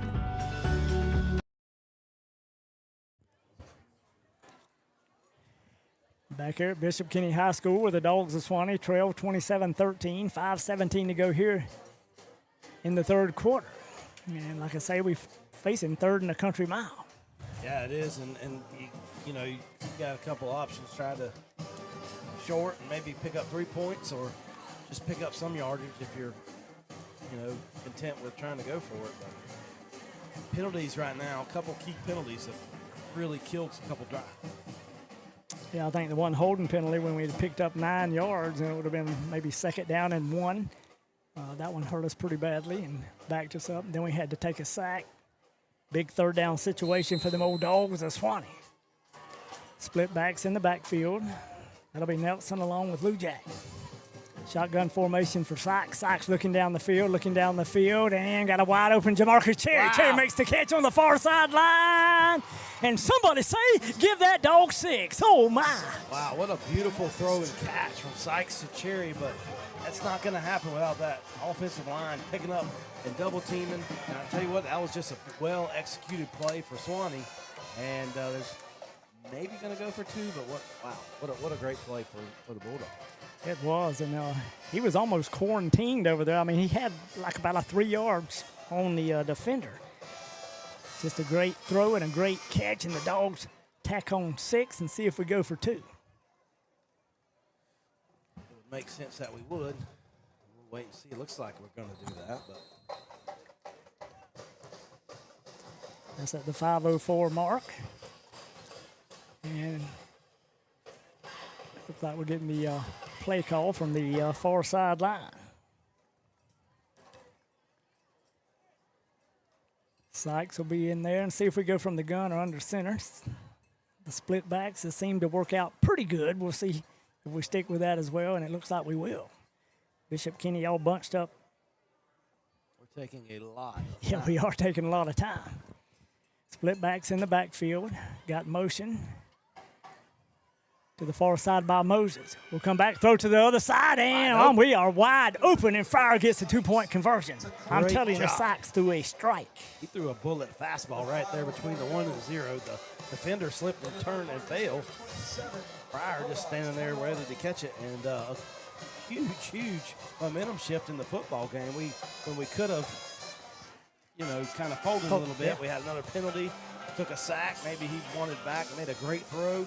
Touchdown, 2-point conversion, right back in this football game, only trailing by 6 against a really, really talented Bishop Kenny team. 27-21.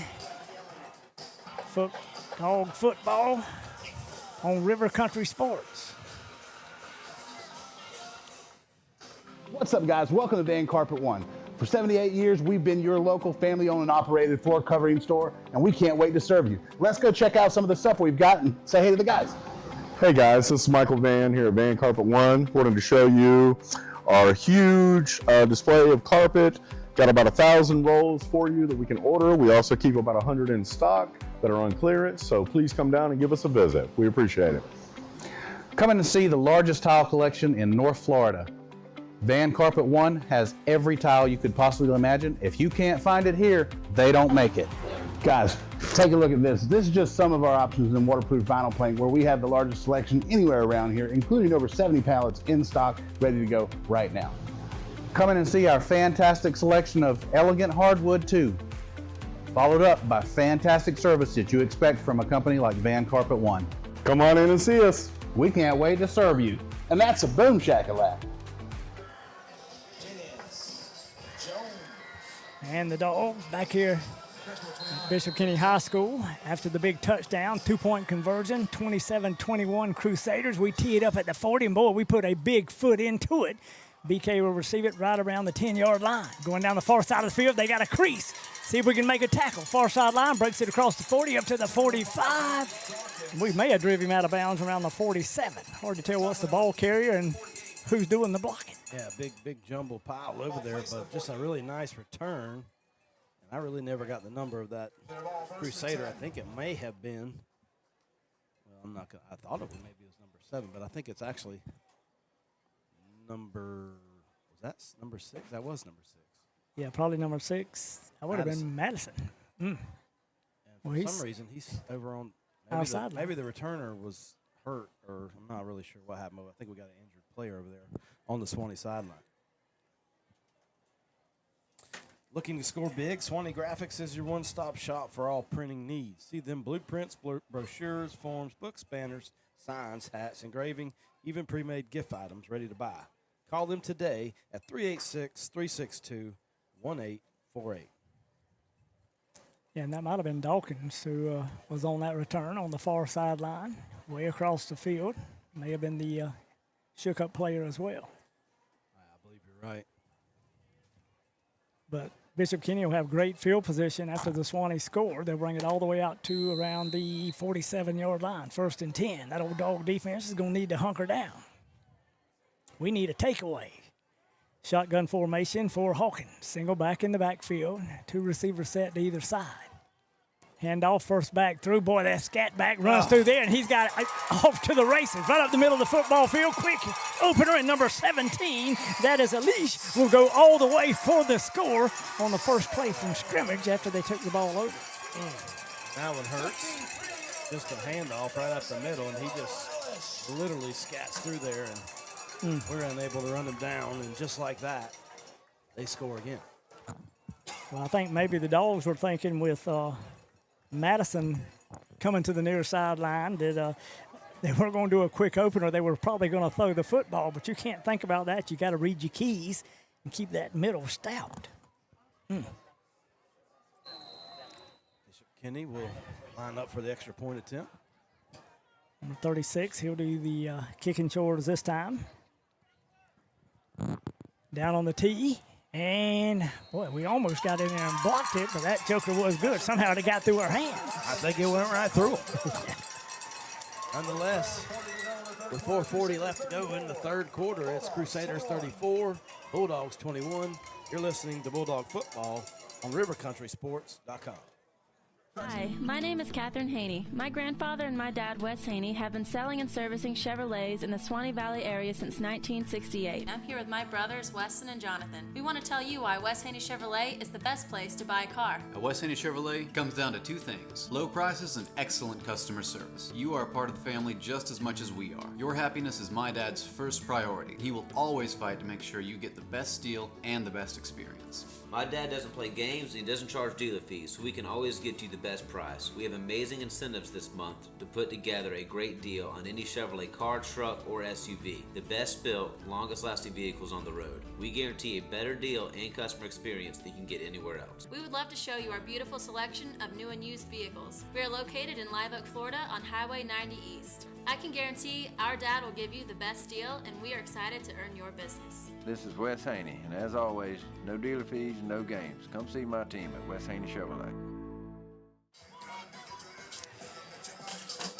Back here at Bishop Kenny, this beautiful campus and great sight from a football field that's been well taken care of. They've had immaculate amenities over here, to say the least. See if the Dogs of Suwannee can return the favor here and get a big kickoff return to kind of set this thing back right. And I think number 36, Lakovic, will do the kicking chores. He's the one that got the last extra point. Big number 34 will set it back on the tee for him. Approaches the football. Here's the kick. High end over end kick. And it's going to hit the turf. But one of them Dogs picks it up going to the far sideline. That's number 18 for Suwannee, Trayvon Fee. Looks like he's going to get granted forward progress out to about the 25, and that's about it. That'll been the first time that we've seen him in there tonight as far as a return man. Bulldog ball, 1st and 10. Dogs will have a 1st and 10 Around 25-yard line. at the 25-yard line. We'll head up on the far sideline, get our next play call, and probably line up on the ball. And we do. Bishop Kenny in a 3-man front. See if they jump into 4, and we'll do that. Different quarterback in there for Suwannee. Yeah, 17. shotgun formation. That'll be Rylan Filial. Single back in the backfield. Receiver set to either side. Filial handoff, first back through, and I believe that might have been number, I'm going to call it 15. Yeah, it was Rojas. Yeah, so a whole new slew of Dogs in there. Ball placed at 27-yard line, gain of 2, brings up 2nd down. I'm going to say, actually, every single player in there right now is back up, so I'm not sure if this was scripted or what, but and while I'm looking at the Bishop Kenny defense, appears they're all new defenders as well, so this may be some kind of pregame coaches agreement to get some of the backups and maybe even some of the JV guys. Yeah, get him some good playing time. Filial will be the quarterback. He'll be in the gun. Rojas maybe is a single back near side. Take it against the left side, and he'll put his shoulder down, bowl his way up close to the 30-yard line. Yeah, just a handoff off the left side there, and he does. He bulldozes his way out to about the 30. Brings up now 3rd down and about 5 yards to go. See what the Dogs do here on this 3rd down situation. Need to pick up at least 5, maybe 5.5. Dogs in that old huddle. Out of the huddle and up to the line of scrimmage. Bishop Kenny digging in on the other side, and like you say, that is 3 new guys for Bishop Kenny across the front. Shotgun formation for Filial. Single back in the backfield. We got a short slot. Filial looking. He's going to scramble near side. Going to try to throw the ball to number 44, but it's incomplete. And that would be Shane Wright. Penalty flag down. So we're going to have holding in the backfield by Suwannee as well.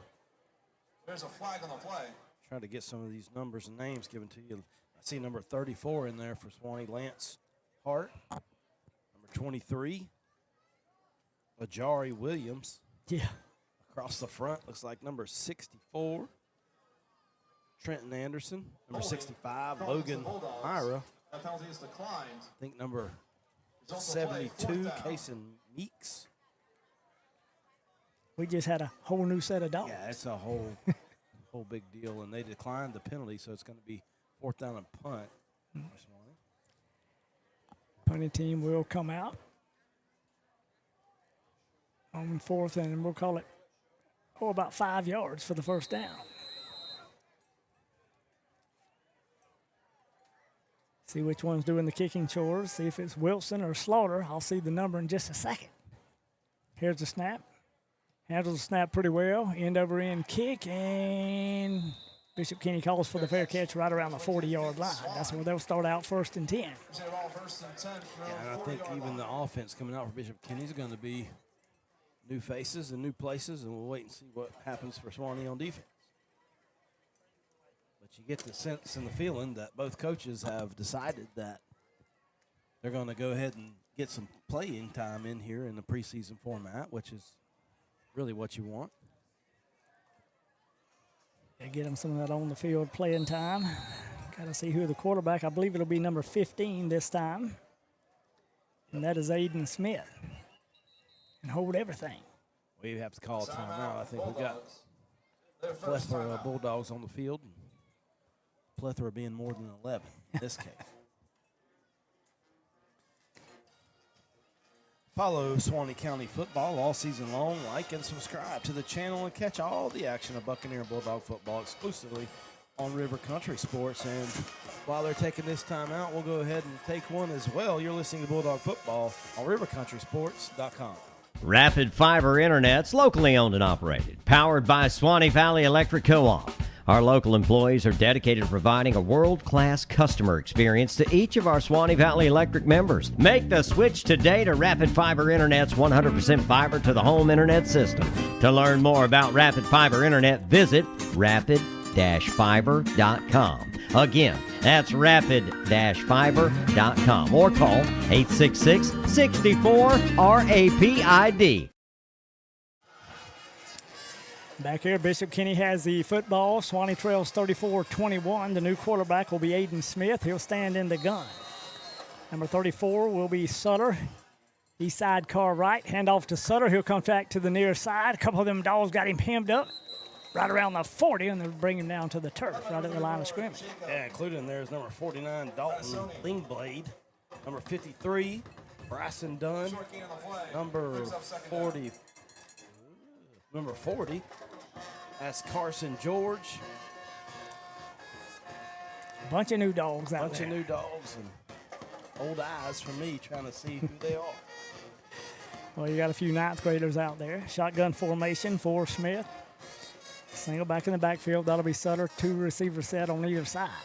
Suwannee in a 3-man front. Here's a snap. Hand off to Sutter. He does a little stutter step right at the 40. Still on his feet to the 45. He'll bang his way across the 45, and the dogs will upend him around the 47-yard line. Looks like big number 9 for Suwannee.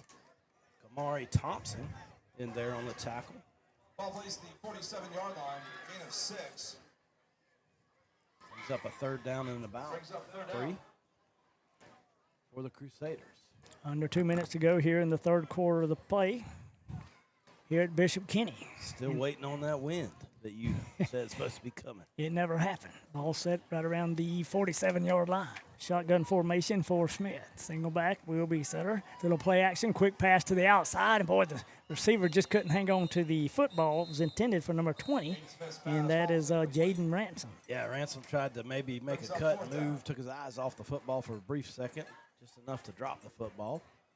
It'll be 4th down and very short, a long 3, short 4. And looks like they might be going to stay out there and go for it with the young Crusaders. Yeah, with only 1:22 to go here in the third, they're going to do that. We'll call it 4th and maybe closer to 3 yards. 2 wide receiver set far side, single back in the backfield. Smith is your quarterback, and Sutter will be the lone back. Here's a snap, a little bit of a high snap, no pressure, throws it to the outside. They make the reception, and they're kind of walk down the far sideline. They'll get inside our 45 to be banged down right around the 43. Yeah, wide open over there, nobody on him. He just makes a nice little jumping catch and gets forward down the field for a first down for those Crusaders. First down, Crusaders. Ball plays to the Bulldog 43-yard line. 1st and 10, Dogs still in a 3-man set. Right across the front. 10 yards. Number 20, Ransom will come to the near side. On with, I think, number 28, that's Quinn. Shotgun formation for Smith. Single back, boy, high snap. Them Dogs got to come after the football. The quarterback pounces on it way back at the 45, so they'll lose pretty good yardage on that one. Yeah, high errant snap. Loses about almost 10 yards. It's going to be second in the St. John River to go for the Crusaders. I'd like to go jump in that river right about now. I'm just going to tell you. It's dripping in here. Yeah, no, it's pretty warm. A little bit, I'd call it high humidity. Yeah, I'd call it that too. BK up to the line facing a 2nd down, and we'll call it maybe closer to 22. Shotgun formation for Smith. Little play action, tosses out to the far side. We missed 1 tackle, 2 tackles. BK still on their feet, crosses the 50 up to around the 46-yard line. So a pretty good gain there for the Crusaders. It had an opportunity to limit the game to about 5 yards, but one tackle missed, as you said, 2 tackles, and then it took a whole host of dogs to drive him down, but he gains almost all of that errant snap yardage back. Should bring up a first down, I believe. I was thinking maybe down marker says 1, but can't be that. And the time runs out here in the third quarter of play. And with that, we'll take a break on rivercountry.com. Somebody say, oh my. Your one-stop auto shop, J&W Automotive. You know, at J&W, they do paint and body work. Yeah, collision repair, paint jobs, bumper repair. They'll handle your insurance claim for you. At J&W, no job is too big or too small. They also sell vehicles, repair vehicles, retire vehicles, plus front-end alignments, AC work, computer diagnostics. They cut and program keys. They are your one-stop, all-in-one automotive shop. J&W Automotive, Highway 129 North in Live Oak. Call 364-1377. Online at jwautos.com. No matter what the road ahead brings, we'll be there. That's why Farm Bureau Insurance has been a trusted name for over 70 years. You deserve more. You deserve a promise. Local people, great rates, friendly service. That's the Farm Bureau Insurance promise. Farm Bureau Insurance, serving Florida for over 70 years. In Suwannee County, you'll find Farm Bureau in Branford and in Live Oak. In Branford on Drain Street, phone 935-1274. And in Live Oak on Dowling Avenue, call 362-1274. Farm Bureau Insurance. And welcome back here to Bishop Kenny High School, Joseph Peretti Field on the banks of the beautiful St. Johns River. Suwannee's trailing 34-21. The reins have been handed off, so to speak, to the younger dogs and the younger Crusaders here in the late third quarter, now starting the fourth quarter. Yeah, and they've been cranking up Sweet Caroline. Yeah, never a bad thing. Mm-hmm. So Bishop Kenny with the football. It is 3rd down and 12 from the 45-yard line. That old dog defense needs to hunker down. Shotgun formation for Smith. Sutter will be the long back. He's on the near side. Smith looking, plenty of time. Throws it to a wide open receiver near side of the football field. Our helmet comes off. The receiver gets tackled, but he picks up a first down around the 30-yard line. Yeah, that was sophomore for Suwannee, Jaden Polite on the tackle. And helmet comes off, so he's going to have to take a play off. But a big first down for those Crusaders. It will be here early in the fourth quarter. Suwannee trails 34-21. 11:53 to go here in this ball game. Shotgun formation for Aiden Smith. Sutter, the long back in the backfield. 2 receivers set on either side. Suwannee in a 5-man front. Here's the snap and a handoff to Sutter. Straight up the middle of the field. Has a big hole. We horse color him more or less. Somewhere around the 27. Yeah, high tackle combination there by number 18 and 15. Excuse me, for Suwannee. That's Trayvon Feed and Marco Rojas. Number 15, Marco Rojas. Number 18, Trayvon Feed. Clock is running. 28-yard line, gain of 2, brings up second down. And BK kind of taking the time. I guess, they're having to relay the plays in to the quarterback, so he comes to the near sideline. That's Aiden Smith, number 15. He is a junior. He's a big young man as well. Yes, he is. 2 receivers set on either side, single back in the backfield. Shotgun formation. Suwannee now in a 3-man front. Here's the quick pass to the sideline, and the receiver tried to run with it before he caught it. It'll be incomplete. That was a good thing for the Dogs. Yeah, it was a good thing. I'll tell you what, don't miss the player spotlight and the Bulldog Bark at halftime if Dog Ball broadcast. Player spotlight with current team members is brought to you by Hunter Abercrombie, your Edward Jones financial advisor for Suwannee County. The Bark is presented by Huntertainment. Join Keith Hunter with conversations from former Dog greats, the Bulldog Bark, and the player spotlight halftime features on Suwannee broadcast here on River Country Sports. Smith, the quarterback, he's in the gun. Pretty much the same set, single back. Here's the snap, looking, play action, throwing to the wide open receiver, and that'll be complete to number 40. He will tightrope the sideline, and he'll go in for the score. And number 40, I'll have to get his name. I hadn't heard him called, and that's old Jack Kissel. Yeah, nobody covered him. I mean, nobody. And he just about walked himself out of bounds.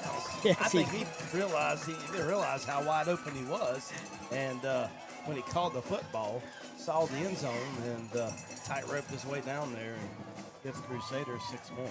Blown coverage by Swan. Pretty good pass and catch for the Crusaders. 10:49 to go in this ball game, and BK tacks on 6 more. They're looking for 7.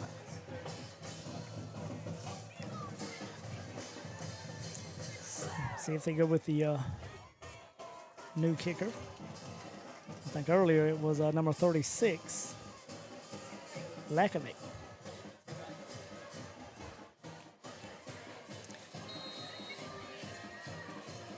Set for play. The quarterback, the original quarterback's the horror. Boy, them dogs pounced through there and they blocked the point after, and it'll be no good. Oh, yeah, they do block. Now, hold everything. The officials are talking. I don't know if there was a flag thrown or not, but I guess we'll wait and see. It's got to be against Suwannee. Yeah, it's going to be all sides, but Mercy. I mean, talk about not having some feel for the moment. Yeah. I mean, both coaches want this to be officiated properly. But, I mean, at this point, you just wonder why you throw that flag, but they did. Well, and I think Bishop Kenny this time, they may go for 2 here because they're huddling up on the near sideline and talking about it. They probably will because that was a disaster on the extra point attempt, but they're going to get a second chance because Suwannee did jump off sides, and they're going to call a timeout. They will. And with that, we'll take a break here on rivercountrysports.com. Josh Anderson here from Wayne Fryer Live Oak. I'm inviting you to come tour the best built manufactured homes on the market. Choose from 2x6 exterior walls, upgrade insulation, vinyl plank flooring, shiplap accent walls, barn doors, tile showers, and so much more. All our homes come with deliver and setup, AC, steps, and skirting. And at Wayne Fryer Live Oak, homes start at just $69.9. If you've always wanted to own your own home, now is the time. At Wayne Fryer, US 90 West, Live Oak, or visit us online at waynefryerhome.com.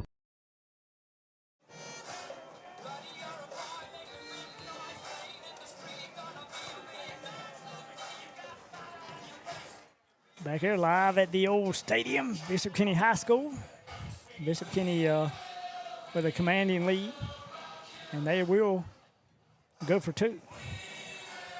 Smith will be the quarterback, and it'll be Jack Sutter, number 34, the lone back in the backfield. 2 wide receiver set near side. It's going to be the quarterback this time. Smith rolling near side. He's going to complete the pass to number 33, and that is Braden O'Neill.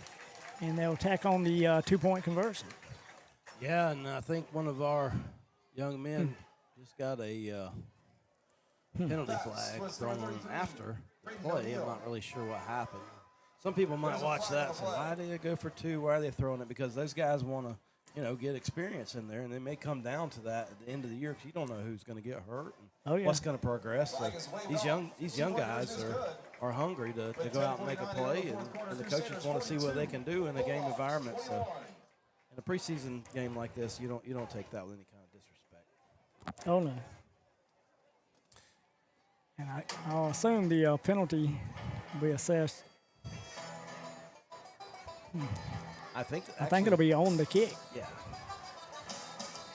Which I don't know if it was unsportsmanlike or exactly what it was, but we'll see. Not sure. I almost thought I heard them say they declined it, but no, they may have. Not 100% on that.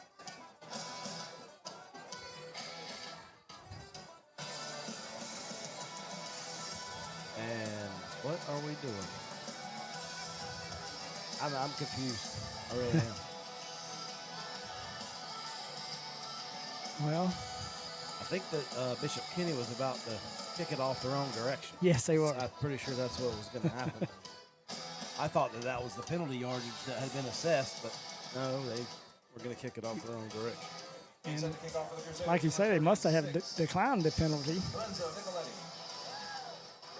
I don't think you can take it after the kick, but you never know. It's not like I know the rules. We teed up at the 40-yard line. Number 36 will do the kicking chores for them. That's Lakovic. I'm not sure, but I think we've only got 10 guys out there on the return. But maybe I'm missing somebody. Yeah, I only count 10. We got 10. Now here's 11. There we go. Lakovic tees it up at the 40-yard line, waiting to put a foot into it once the official marks it for play. And there he goes. And the ball falls off the tee. And like you say, there's no wind. There's no wind. Absolutely none. Let's see. So they'll try it again. High end over end kick. Suwannee will return it or try to return it. Boy, we'll bobble the football right around the 15. Take a little stutter step and bump the middle of the football field. Boy, like a quick opener. Across the 40 to 45 to 50. And boy, one man to beat. He drags away from that tackle. We'll go to the 35 to 30 and maybe inside the 20-yard line. We'll see where they mark us out of bounds. Wow, who was that dog? Somebody get that number. That was number 5, old Bubba. Love it, I believe. I really can't tell, but he only had one man to beat, and that was a kicker. Yeah. Kicker grabbed him. He ran out of that tackle, and that was certainly entertaining. I like that big stutter step to start things off, and that just kind of opened it up. I don't know. Yeah, yeah, that was went from disaster to fantastic real quick. Waiting for them to put the football down. I think it's going to be.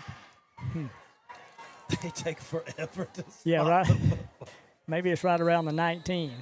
I don't know. I got a bad view.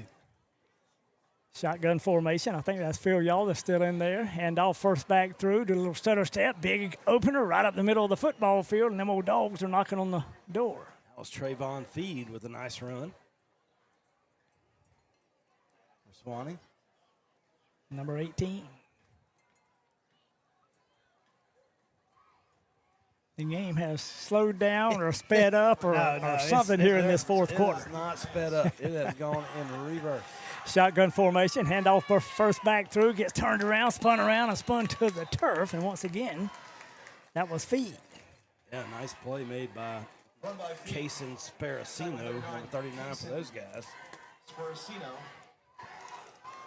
Loss of a couple. 3rd and 4 now, maybe long 3. See what Definitely the dog. 4 down. Yeah, it definitely is. Looks like Phil Y'all remain at quarterback. And see who the running back is. That's probably Feed, number 18. It'll be sidecar right. Split receivers on either side. Looking at more or less a 4-man front. We'll bring motion in front. That's that little touch pass, number 14. He'll take it right over the football field. That's Jones for Suwannee. It's a pretty good pickup. Yeah, Deave Jones for Suwannee. First down gain on the little front, where they call that a pass. Yeah, I just call it a touch pass. I mean, yeah, a little touch pass. I'm not sure what you call it, but it was effective. First down goal, Suwannee. Suwannee knocking on the door of Bishop Kenny. We trail 42-21 and needing some points.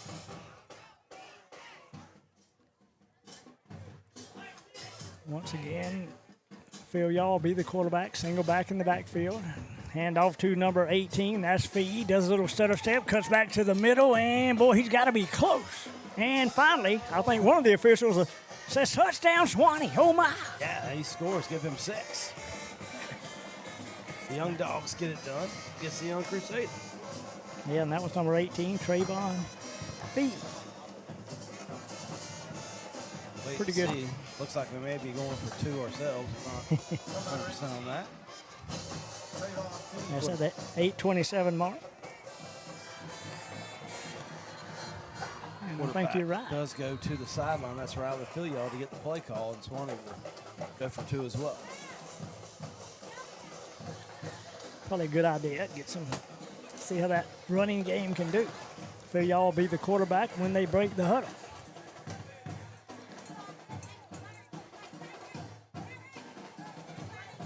Feed will remain as the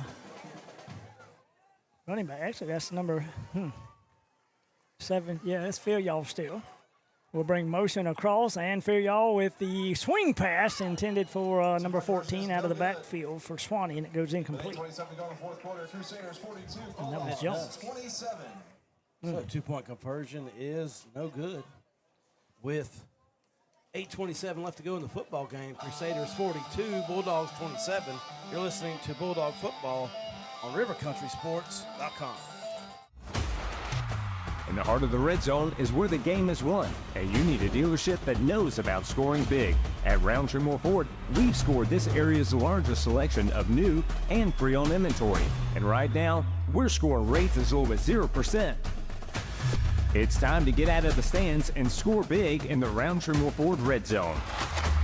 At Roundtree Moore Ford, the customer always wins, so make your next ride a touchdown at RoundtreeMoreFord.com today.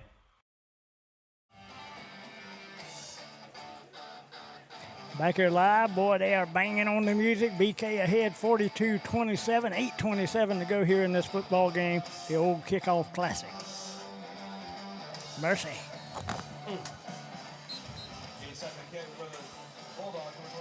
Suwannee will do the kickoff from the 40-yard line. See what they go back deep with for Bishop Kenny is some of those new numbers. Number 22 will be one of those back deep for them. Marco Polito on the far side. Number 30 is maybe Sutter, number 34 on the near side. I tell you what. Kind of hard to keep up. They're changing players in and out, and new players every play. They really are, and as you said, the pace of play, if this was on the golf course, would be too slow. I'm going to just go ahead and say it. We got to get this thing sped up. Mercy. Suwannee will kick it up off after the touchdown. Score 42-27. Still awaiting the official to blow the whistle to allow the kicker to kick the football. Here it is. We put a foot into it. Boy, high end-over-end kick. It's going to drive Sutter back all the way to the 5-yard line. Sutter come down the near side on the near hash. Cut to the outside around the 25. Stood on his feet to the 30, and we hammer him to the turf. Big number 40 did for Suwannee around the 31. Yeah, that's going to be Carson George. Big freshman in there with the clean-up tackle. Pretty good job by the special teams of Suwannee. And they'll bring up a 1st and 10 for Bishop Kenny. Around 30-yard line. And the play, I mean, the clock has stopped. And I don't even know what's going on. We're over there on our sideline. And they're ready to play. And we'll finally get set. Smith will be the quarterback, single back in the backfield. 2 receivers set to the far side, 1 to the near side. Now number 40 will come get set on this side of the field. That is Kissel. Hand off to number 24, far side of the field. And that is Klima. He'll take it off tackle and gain a couple of yards, maybe about 3 or 4. Yeah, like number 34 for Suwannee was in there on the tackle. Lance Hart, I believe. Number 7 checks in for Bishop Kenny. That'll be McCoy. Suwannee with all new numbers there on defense as well. Bishop Kenny breaks the huddle. They come to the line of scrimmage. Dogs digging in on the other side with a 4-man front. Shotgun formation. And here's the snap. Actually, number 7 acting as a quarterback. Dogs got the running back by the hips and drags him down around the 35. Yeah, I think that's number 7, T.J. Belton, the freshman for those guys in there. And bring up a 3rd down. Number 34, Lance Hart. 34 for Suwannee, Lance Hart on the tackle. Yeah, and the thing with Bishop Kenny, I guess since they are allowing freshmen to play, they got 2 number 7s. Right. You got a McCoy, and then that is probably Belton because he was listed as a quarterback. Belton will be in the gun, single back in the backfield, 2 receivers set near side, 1 to the far side, 4-man front for them old dogs of Suwannee. Long snap count, here's the snap. Hand off, first back through, they'll go off the left side, and he'll gain another couple of yards. Should bring up a 4th and 3. That's right. Looks like coming out of that pile, credit him with a tackle, will be number 25, I think. 25, Jadace Jones. Be 4th down now. Looks like they're going to stay on the field and go for it. I think they will. They'll keep the freshman quarterback out there, number 7, T.J. Belton. Bishop Kenny still in the huddle. And at least the clock is moving. Yes. Dogs digging in on the other side. We'll be in a 4-man front. Belton has a single back in the backfield, 2 receivers near side, and got a lot of pressure up the middle. Belton scrambles away from that, does a little spin move. We hit him at that 40, driving backward, forward progress. Probably got him across the 40-yard line and a 1st down. Yeah, he just did get across. And, going to get that 1st down and keep their drive alive. Officials are going to call timeout. Official timeout for the 4th quarter water break. For water break. So with this timeout, we'll take a timeout as well. You'll listen to Bulldog Football on rivercountrysports.com. It's a bit of a road trip tonight as the Dogs travel to Jacksonville to take on the Bishop Kenny Crusaders. Make Live Oak Jewelry your one-stop jewelry source. For rings, bracelets, gold chains, and earrings, you'll find it all at Live Oak Jewelry. We're also your source for loose or mounted natural or lab-grown diamonds, and find out the difference between the two. It's all at Live Oak Jewelry, proudly serving the Suwannee County area for 79 years.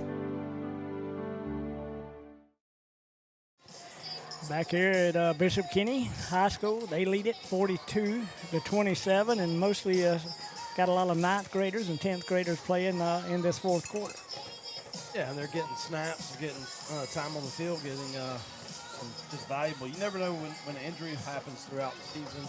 Somebody's got to step up, put some film out there, give them things to work on, and hopefully everybody stays healthy and gets through this game, because let's face it, the score is pretty decided. The game's outcome was decided by the 4th quarter. Belton will be the quarterback. He'll stand in the gun. 2 receivers set near side. Got a short slot, single back in the backfield. Here's the snap. Belton's looking. We come with a big blitz up the middle, and boy, we're going to sack attack him right around the, I'm going to say the 34, maybe the 33 and a half. Yeah, that's number 15, Marco Rojas, coming from his linebacker position. Yeah, he did a good job that time. Skated right through there. Just a 10th grader for Suwannee. You don't often see the linebacker quarterback split. That's Rojas. Not very often. And I think he ran the football a few times. He did. Shotgun formation for Belton. Single back in the backfield. Here's the snap. We're going to get blitzing once again. Got a lot of pressure. He's going to be sacked once again. Back around the 25-yard line. Yeah, by number 25, Jadace Jones, a sophomore. Back-to-back sack. They are really backing him up. Miss a 3rd and a country mile. It is. The clock is ticking. Down around the 4:40 mark here in the 4th quarter. Suwannee trailing 42-27. As Belton gets the play call from the near sideline, he'll run it back into the huddle. Out of the huddle up to the line of scrimmage. Mo Doggies digging in on the other side. We'll be in a 4-man front. Now we'll jump into, we'll just stay 4. Here's the snap, straight handoff coming near side. This time a new running back with the football, and he'll get banged down probably after a gain of about 3 yards. Lance Hart heard his name called a few times tonight here in the 4th quarter on the tackle. Number 34 for Suwannee. And I believe that was number 24 for BK on the, they got 2 of those, but I'm sure it's Ryan Hancock, the freshman. That's going to bring up 4th and about 22-ish. And we'll see if they punt it away. If they are, they need to put somebody out there to do it. Right now, there's nobody out there. Not sure what's about to happen.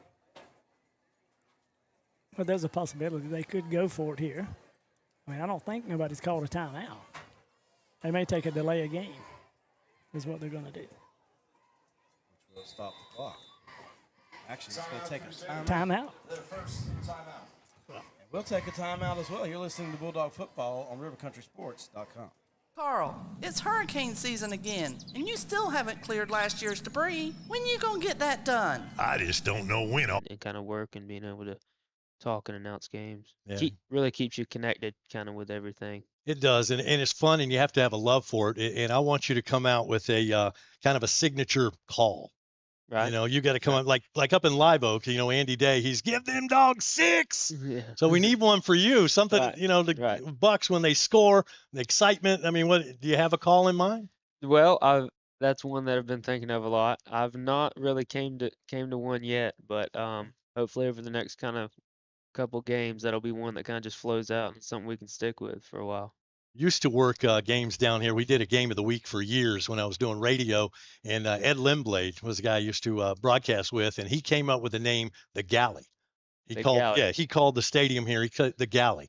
And I said, yeah, that's lame. Why would you call it the Galley? He said, because this is where Buccaneers eat. What do you think? I mean, is that? And Well, then we kind of use that. And now that's goes back Use 10 it as years. the Buccaneers in the galley. The Galley, because this is where Buccaneers eat. Nobody else is coming in here That's right. Nobody eating our lunch. That's right. Yes, sir. Yes, Okay. sir. Yeah, no, that's a good one. So I'm definitely working on trying to find myself one as well. Okay, keep working on that. Get some signature moves. That's Yes, that's sir. key for broadcasting. For sure. Yeah. So it's pretty cool that that you came back. I mean, so this is your alma mater, and now you're calling games for these guys. When you look out and you're watching these guys, I mean, can you see the plays developing? Because having played, I mean, and having played under Coach Clark, you kind of know the inside of it. So do you see that? Like the offense kind of developing, or oh man, he should have went left, or somebody missed their block, or Yes, sir. Being up in the box definitely allows you to see everything, but knowing kind of the inside of what things are taking place, and you kind of get yourself caught because sometimes you try not to reveal too much of that. Jory Williams will be the receiver on the near side. Shotgun formation. Here's the snap. Handoff to Feed. He'll go off the right side. Good blocking. Feed. Boy, pass through the hole, and that dog is gone. You can kiss him goodbye, and somebody say, oh, my, give that dog 6. Wow. Quick strike offense. Feed down the field, 51-yard touchdown strike. And these dogs ain't got no quit in them. No, that's exactly what you like to see. 51-yard scamper, and it was more or less a quick opener. Did one little juke move at the line of scrimmage, cut it to the outside, and it was Katie bar the door. He's just a freshman. He is. And I think that's his second touchdown here in this fourth quarter. It is. A long fourth quarter, might I add. See if the Dogs go for 2 right here at the 2:59 mark. And they will. Phil Yaw will be the quarterback. Feed will be the lone back in the backfield. In the gun, handoff to Feed. He's going to take it straight ahead, get some good blocking, and bowls his way into the end zone for the 2-point conversion. I was waiting for the official to put his hands up. It took a long time, but he did. And I'll tell you what, they're right back in this game. 7 points within striking distance. And don't count these young dogs out just yet. A pretty good series of plays that time, and the clock is running. Well, actually, it stopped now, but we're at the 2:59 mark here of the fourth quarter. And the Dogs trail 42-35. And we'll take a break on rivercountrysports.com.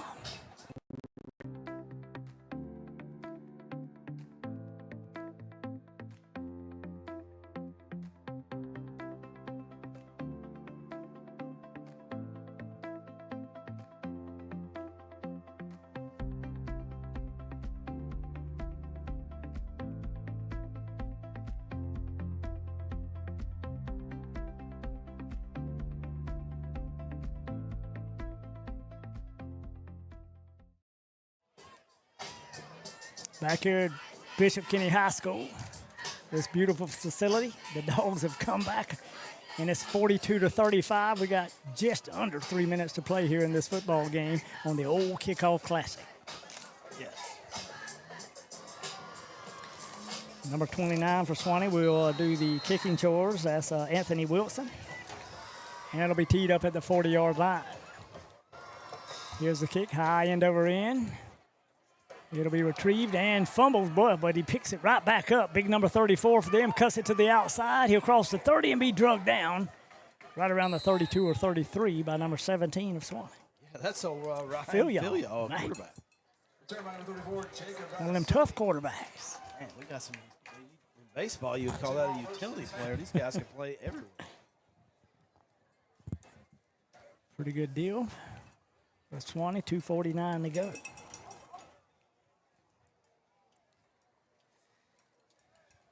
Bishop Takes a long time for them to get the ball spotted. Not sure why, but it is. telling them to spot it on the near hash. We're short a player or two on defense. We're going to see how this works out for us. 1st and 10 from the 32-yard line. Belton will be the quarterback. Single back in the backfield. Quick pass complete to number 41 on the near side for Bishop Kenny, and that's Taylor Johnson. Yeah, he hit the turf. Good thing because we were short a player. We ran one on right there at the very end, but got away with that one. Minimal gain. Well, actually, good gain. The 39-yard line. About 7 yards.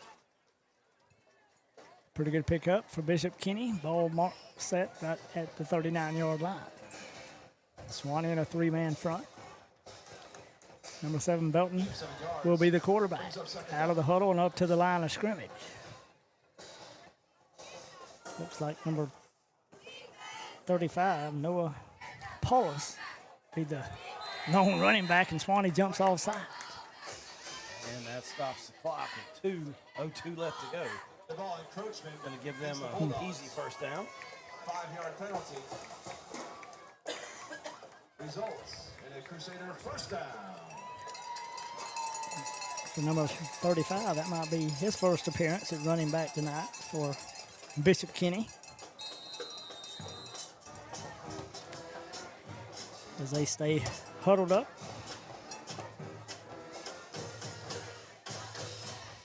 And they're just letting the clock run. I'm here for that. Belton trots back onto the field with the next play call. And we'll be down to around the minute and 30 point of the 4th quarter. Shotgun formation for Belton. Single back in the backfield. That'll be Paulus. Hand off to him. Boy, we stack him up, rack him up right in the backfield and drive him backwards forward progress. Probably got him up to around the 43. Yeah, I think that was I believe that was number 15. Marco back in there on the tackle. No, Paulus on the carry. Credit him for progress, but loses maybe 1 yard on the play. Braden O'Neal on the carry. Belton remains in at quarterback. And Paulus will be the long back in the backfield. 2 receivers far side, 1 to the near side. Suwannee in a 5-man front. They have some kind of blitz coming, and we jump off sides once again. That will stop the clock. Maybe. Yeah. Does stop the clock and just getting a little bit eager on defense. Encroachment against second time this drive. Yeah, big number 44 out there for Suwannee. Just a 9th grader, Shane Wright. Got a good future ahead of these dogs. These younger dogs, old juvenile dogs. Juvenile, that's right. Bishop Kenny out of the huddle up to the line of scrimmage. Belton will be the quarterback. Single back in the backfield. That'll be Paulus.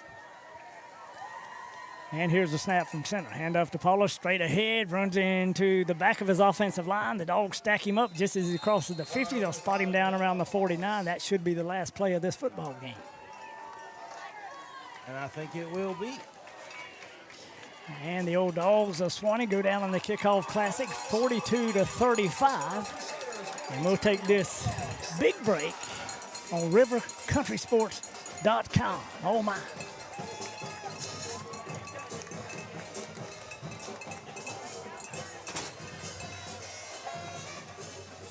Come back, we do the game recap.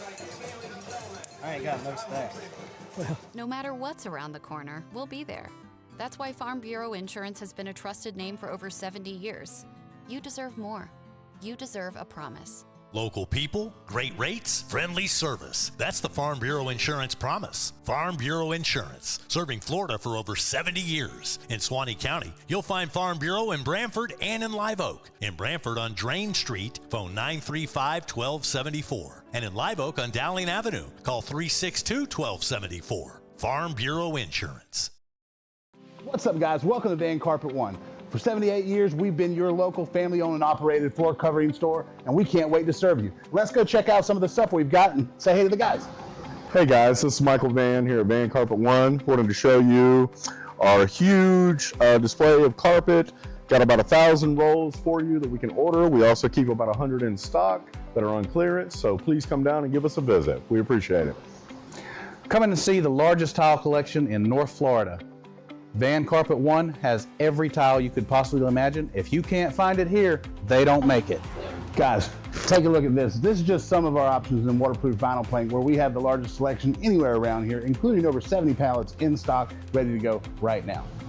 Come in and see our fantastic selection of elegant hardwood too, followed up by fantastic service that you expect from a company like Van Carpet One. Come on in and see us. We can't wait to serve you. And that's a boom shakalaka.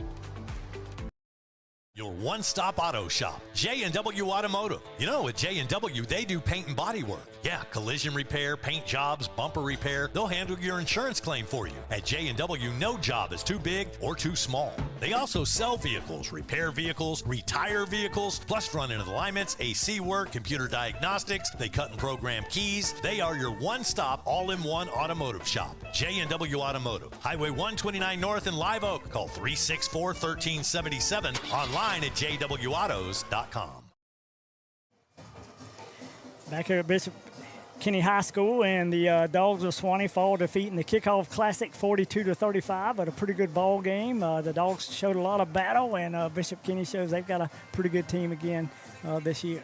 Yeah, we can start with Bishop Kenny. They do have some great athletes, a good team, but I saw a lot of resiliency and a lot of, flashes of really good things to come for Suwannee. Up until, midway in the third quarter, the game was, not out of reach. We were going punch for punch, kind of with the probably the favorite coming in, and then even when the as you call them, the juvenile dogs come in, they don't miss a beat. They don't quit. There's no quit in them from the top all the way down to the bottom. That's just a testament to the coaching, players, preseason conditioning.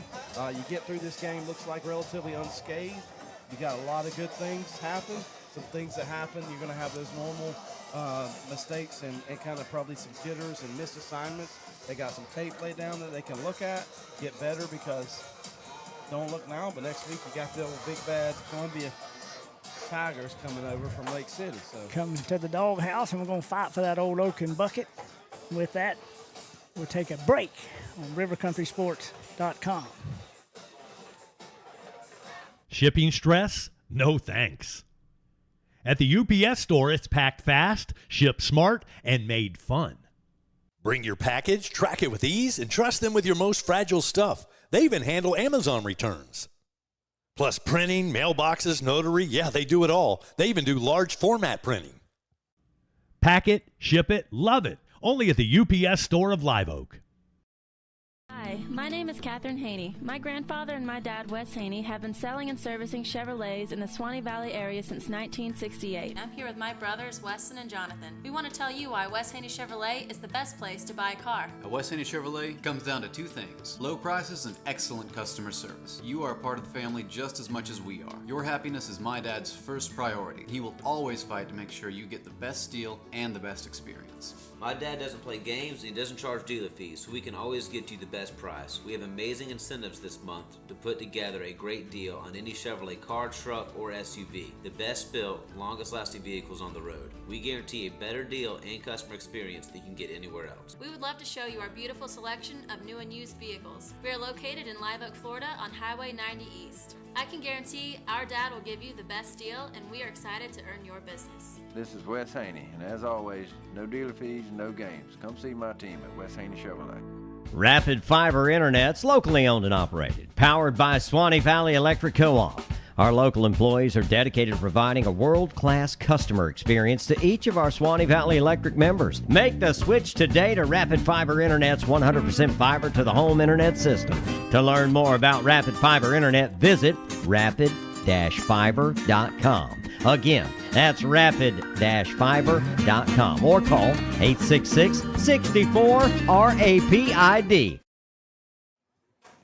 Back here at Bishop Kenny, and great ball game. The coaches have some things to work on. The players have some things to work on, and hats off to all those coaches: Hall, Gaddy, Bean, Green, Brumball, Wilder, Carter, Dukes, Allen, Hurst, Filial, Fryer, and Lionel Torres. And boy, next week, just like you say. Next week, the rivalry that, I'll tell you what, it's been kind of lopsided lately, but I think it's about time that Suwannee maybe shows them that we're back and we're headed in a positive direction. So I really do feel good going into next week, I'll be honest. Ought to be a great football game. Need to tune in if you can't be there. And we'll take another break on rivercountrysports.com. It's a bit of a road trip tonight as the Dogs travel to Jacksonville to take on the Bishop Kenny Crusaders. Make Live Oak Jewelry your one-stop jewelry source. For rings, bracelets, gold chains, and earrings, you'll find it all at Live Oak Jewelry. We're also your source for loose or mounted natural or lab-grown diamonds, and find out the difference between the two. It's all at Live Oak Jewelry, proudly serving the Suwannee County area for 79 years. Carl, it's hurricane season again, and you still haven't cleared last year's debris. When you gonna get that done? I just don't know when I'll have the time. Besides, there's too much for me to do all by myself. Well, if you can't get it done, I know someone who can. Morgan Tree and Debris can make short work of those trees. Give them a call today and stop worrying. Morgan Tree and Debris has all the right machinery to give you the results you need. Contact them at 386-249-0472. Tell them you heard about them on River Country Sports. In the heart of the red zone is where the game is won, and you need a dealership that knows about scoring big. At Roundtree Moore Ford, we've scored this area's largest selection of new and pre-owned inventory. And right now, we're scoring rates as low as 0%. It's time to get out of the stands and score big in the Roundtree Moore Ford red zone. At Roundtree Moore Ford, the customer always wins. So make your next ride a touchdown at RoundtreeMoreFord.com today. And welcome back here one more time, the last time, to Bishop Kenny High School. Suwannee Bulldog football on RiverCountrySports.com is brought to you in part by Farm Bureau Insurance, Van Carpet One, Suwannee Parks and Recreation, J&W Automotive, Wayne Fryer Homes, Beef O'Brady's, and the Live Oak UPS Store. Kinetic by Windstream, Roundtree Moore Ford, sponsoring the old red zone. Bennett's Glass Company, Live Oak Jewelry, Morgan Tree and Debris, Suwannee County School District, Wes Haney Chevrolet, Suwannee Graphics. The pregame brought to you by Bean Painting with the Coach's Corner. Halftime, Hunter Abercrombie, your Edward Jones financial advisor for Suwannee County Player Spotlight. Scoreboard sponsor, Tippins Insurance Agency. To contact River Country Sports, email us at rivercountrysports@gmail.com. That's rivercountrysports@gmail.com. Thank you again to the River Country broadcast team, the streaming producer, Tammy Neal, camera operators, Dusty Morgan, Sawyer Brooks, on color tonight, myself, Matt Campbell, and the legendary play-by-play, and I'm going to go ahead and say it, Hall of Famer, oh my, Andy Day. Good night, everybody. Notice that he's being inducted this past week. For the fourth quarter, this is something that the Bears are going to have to work out, and you've been on a high school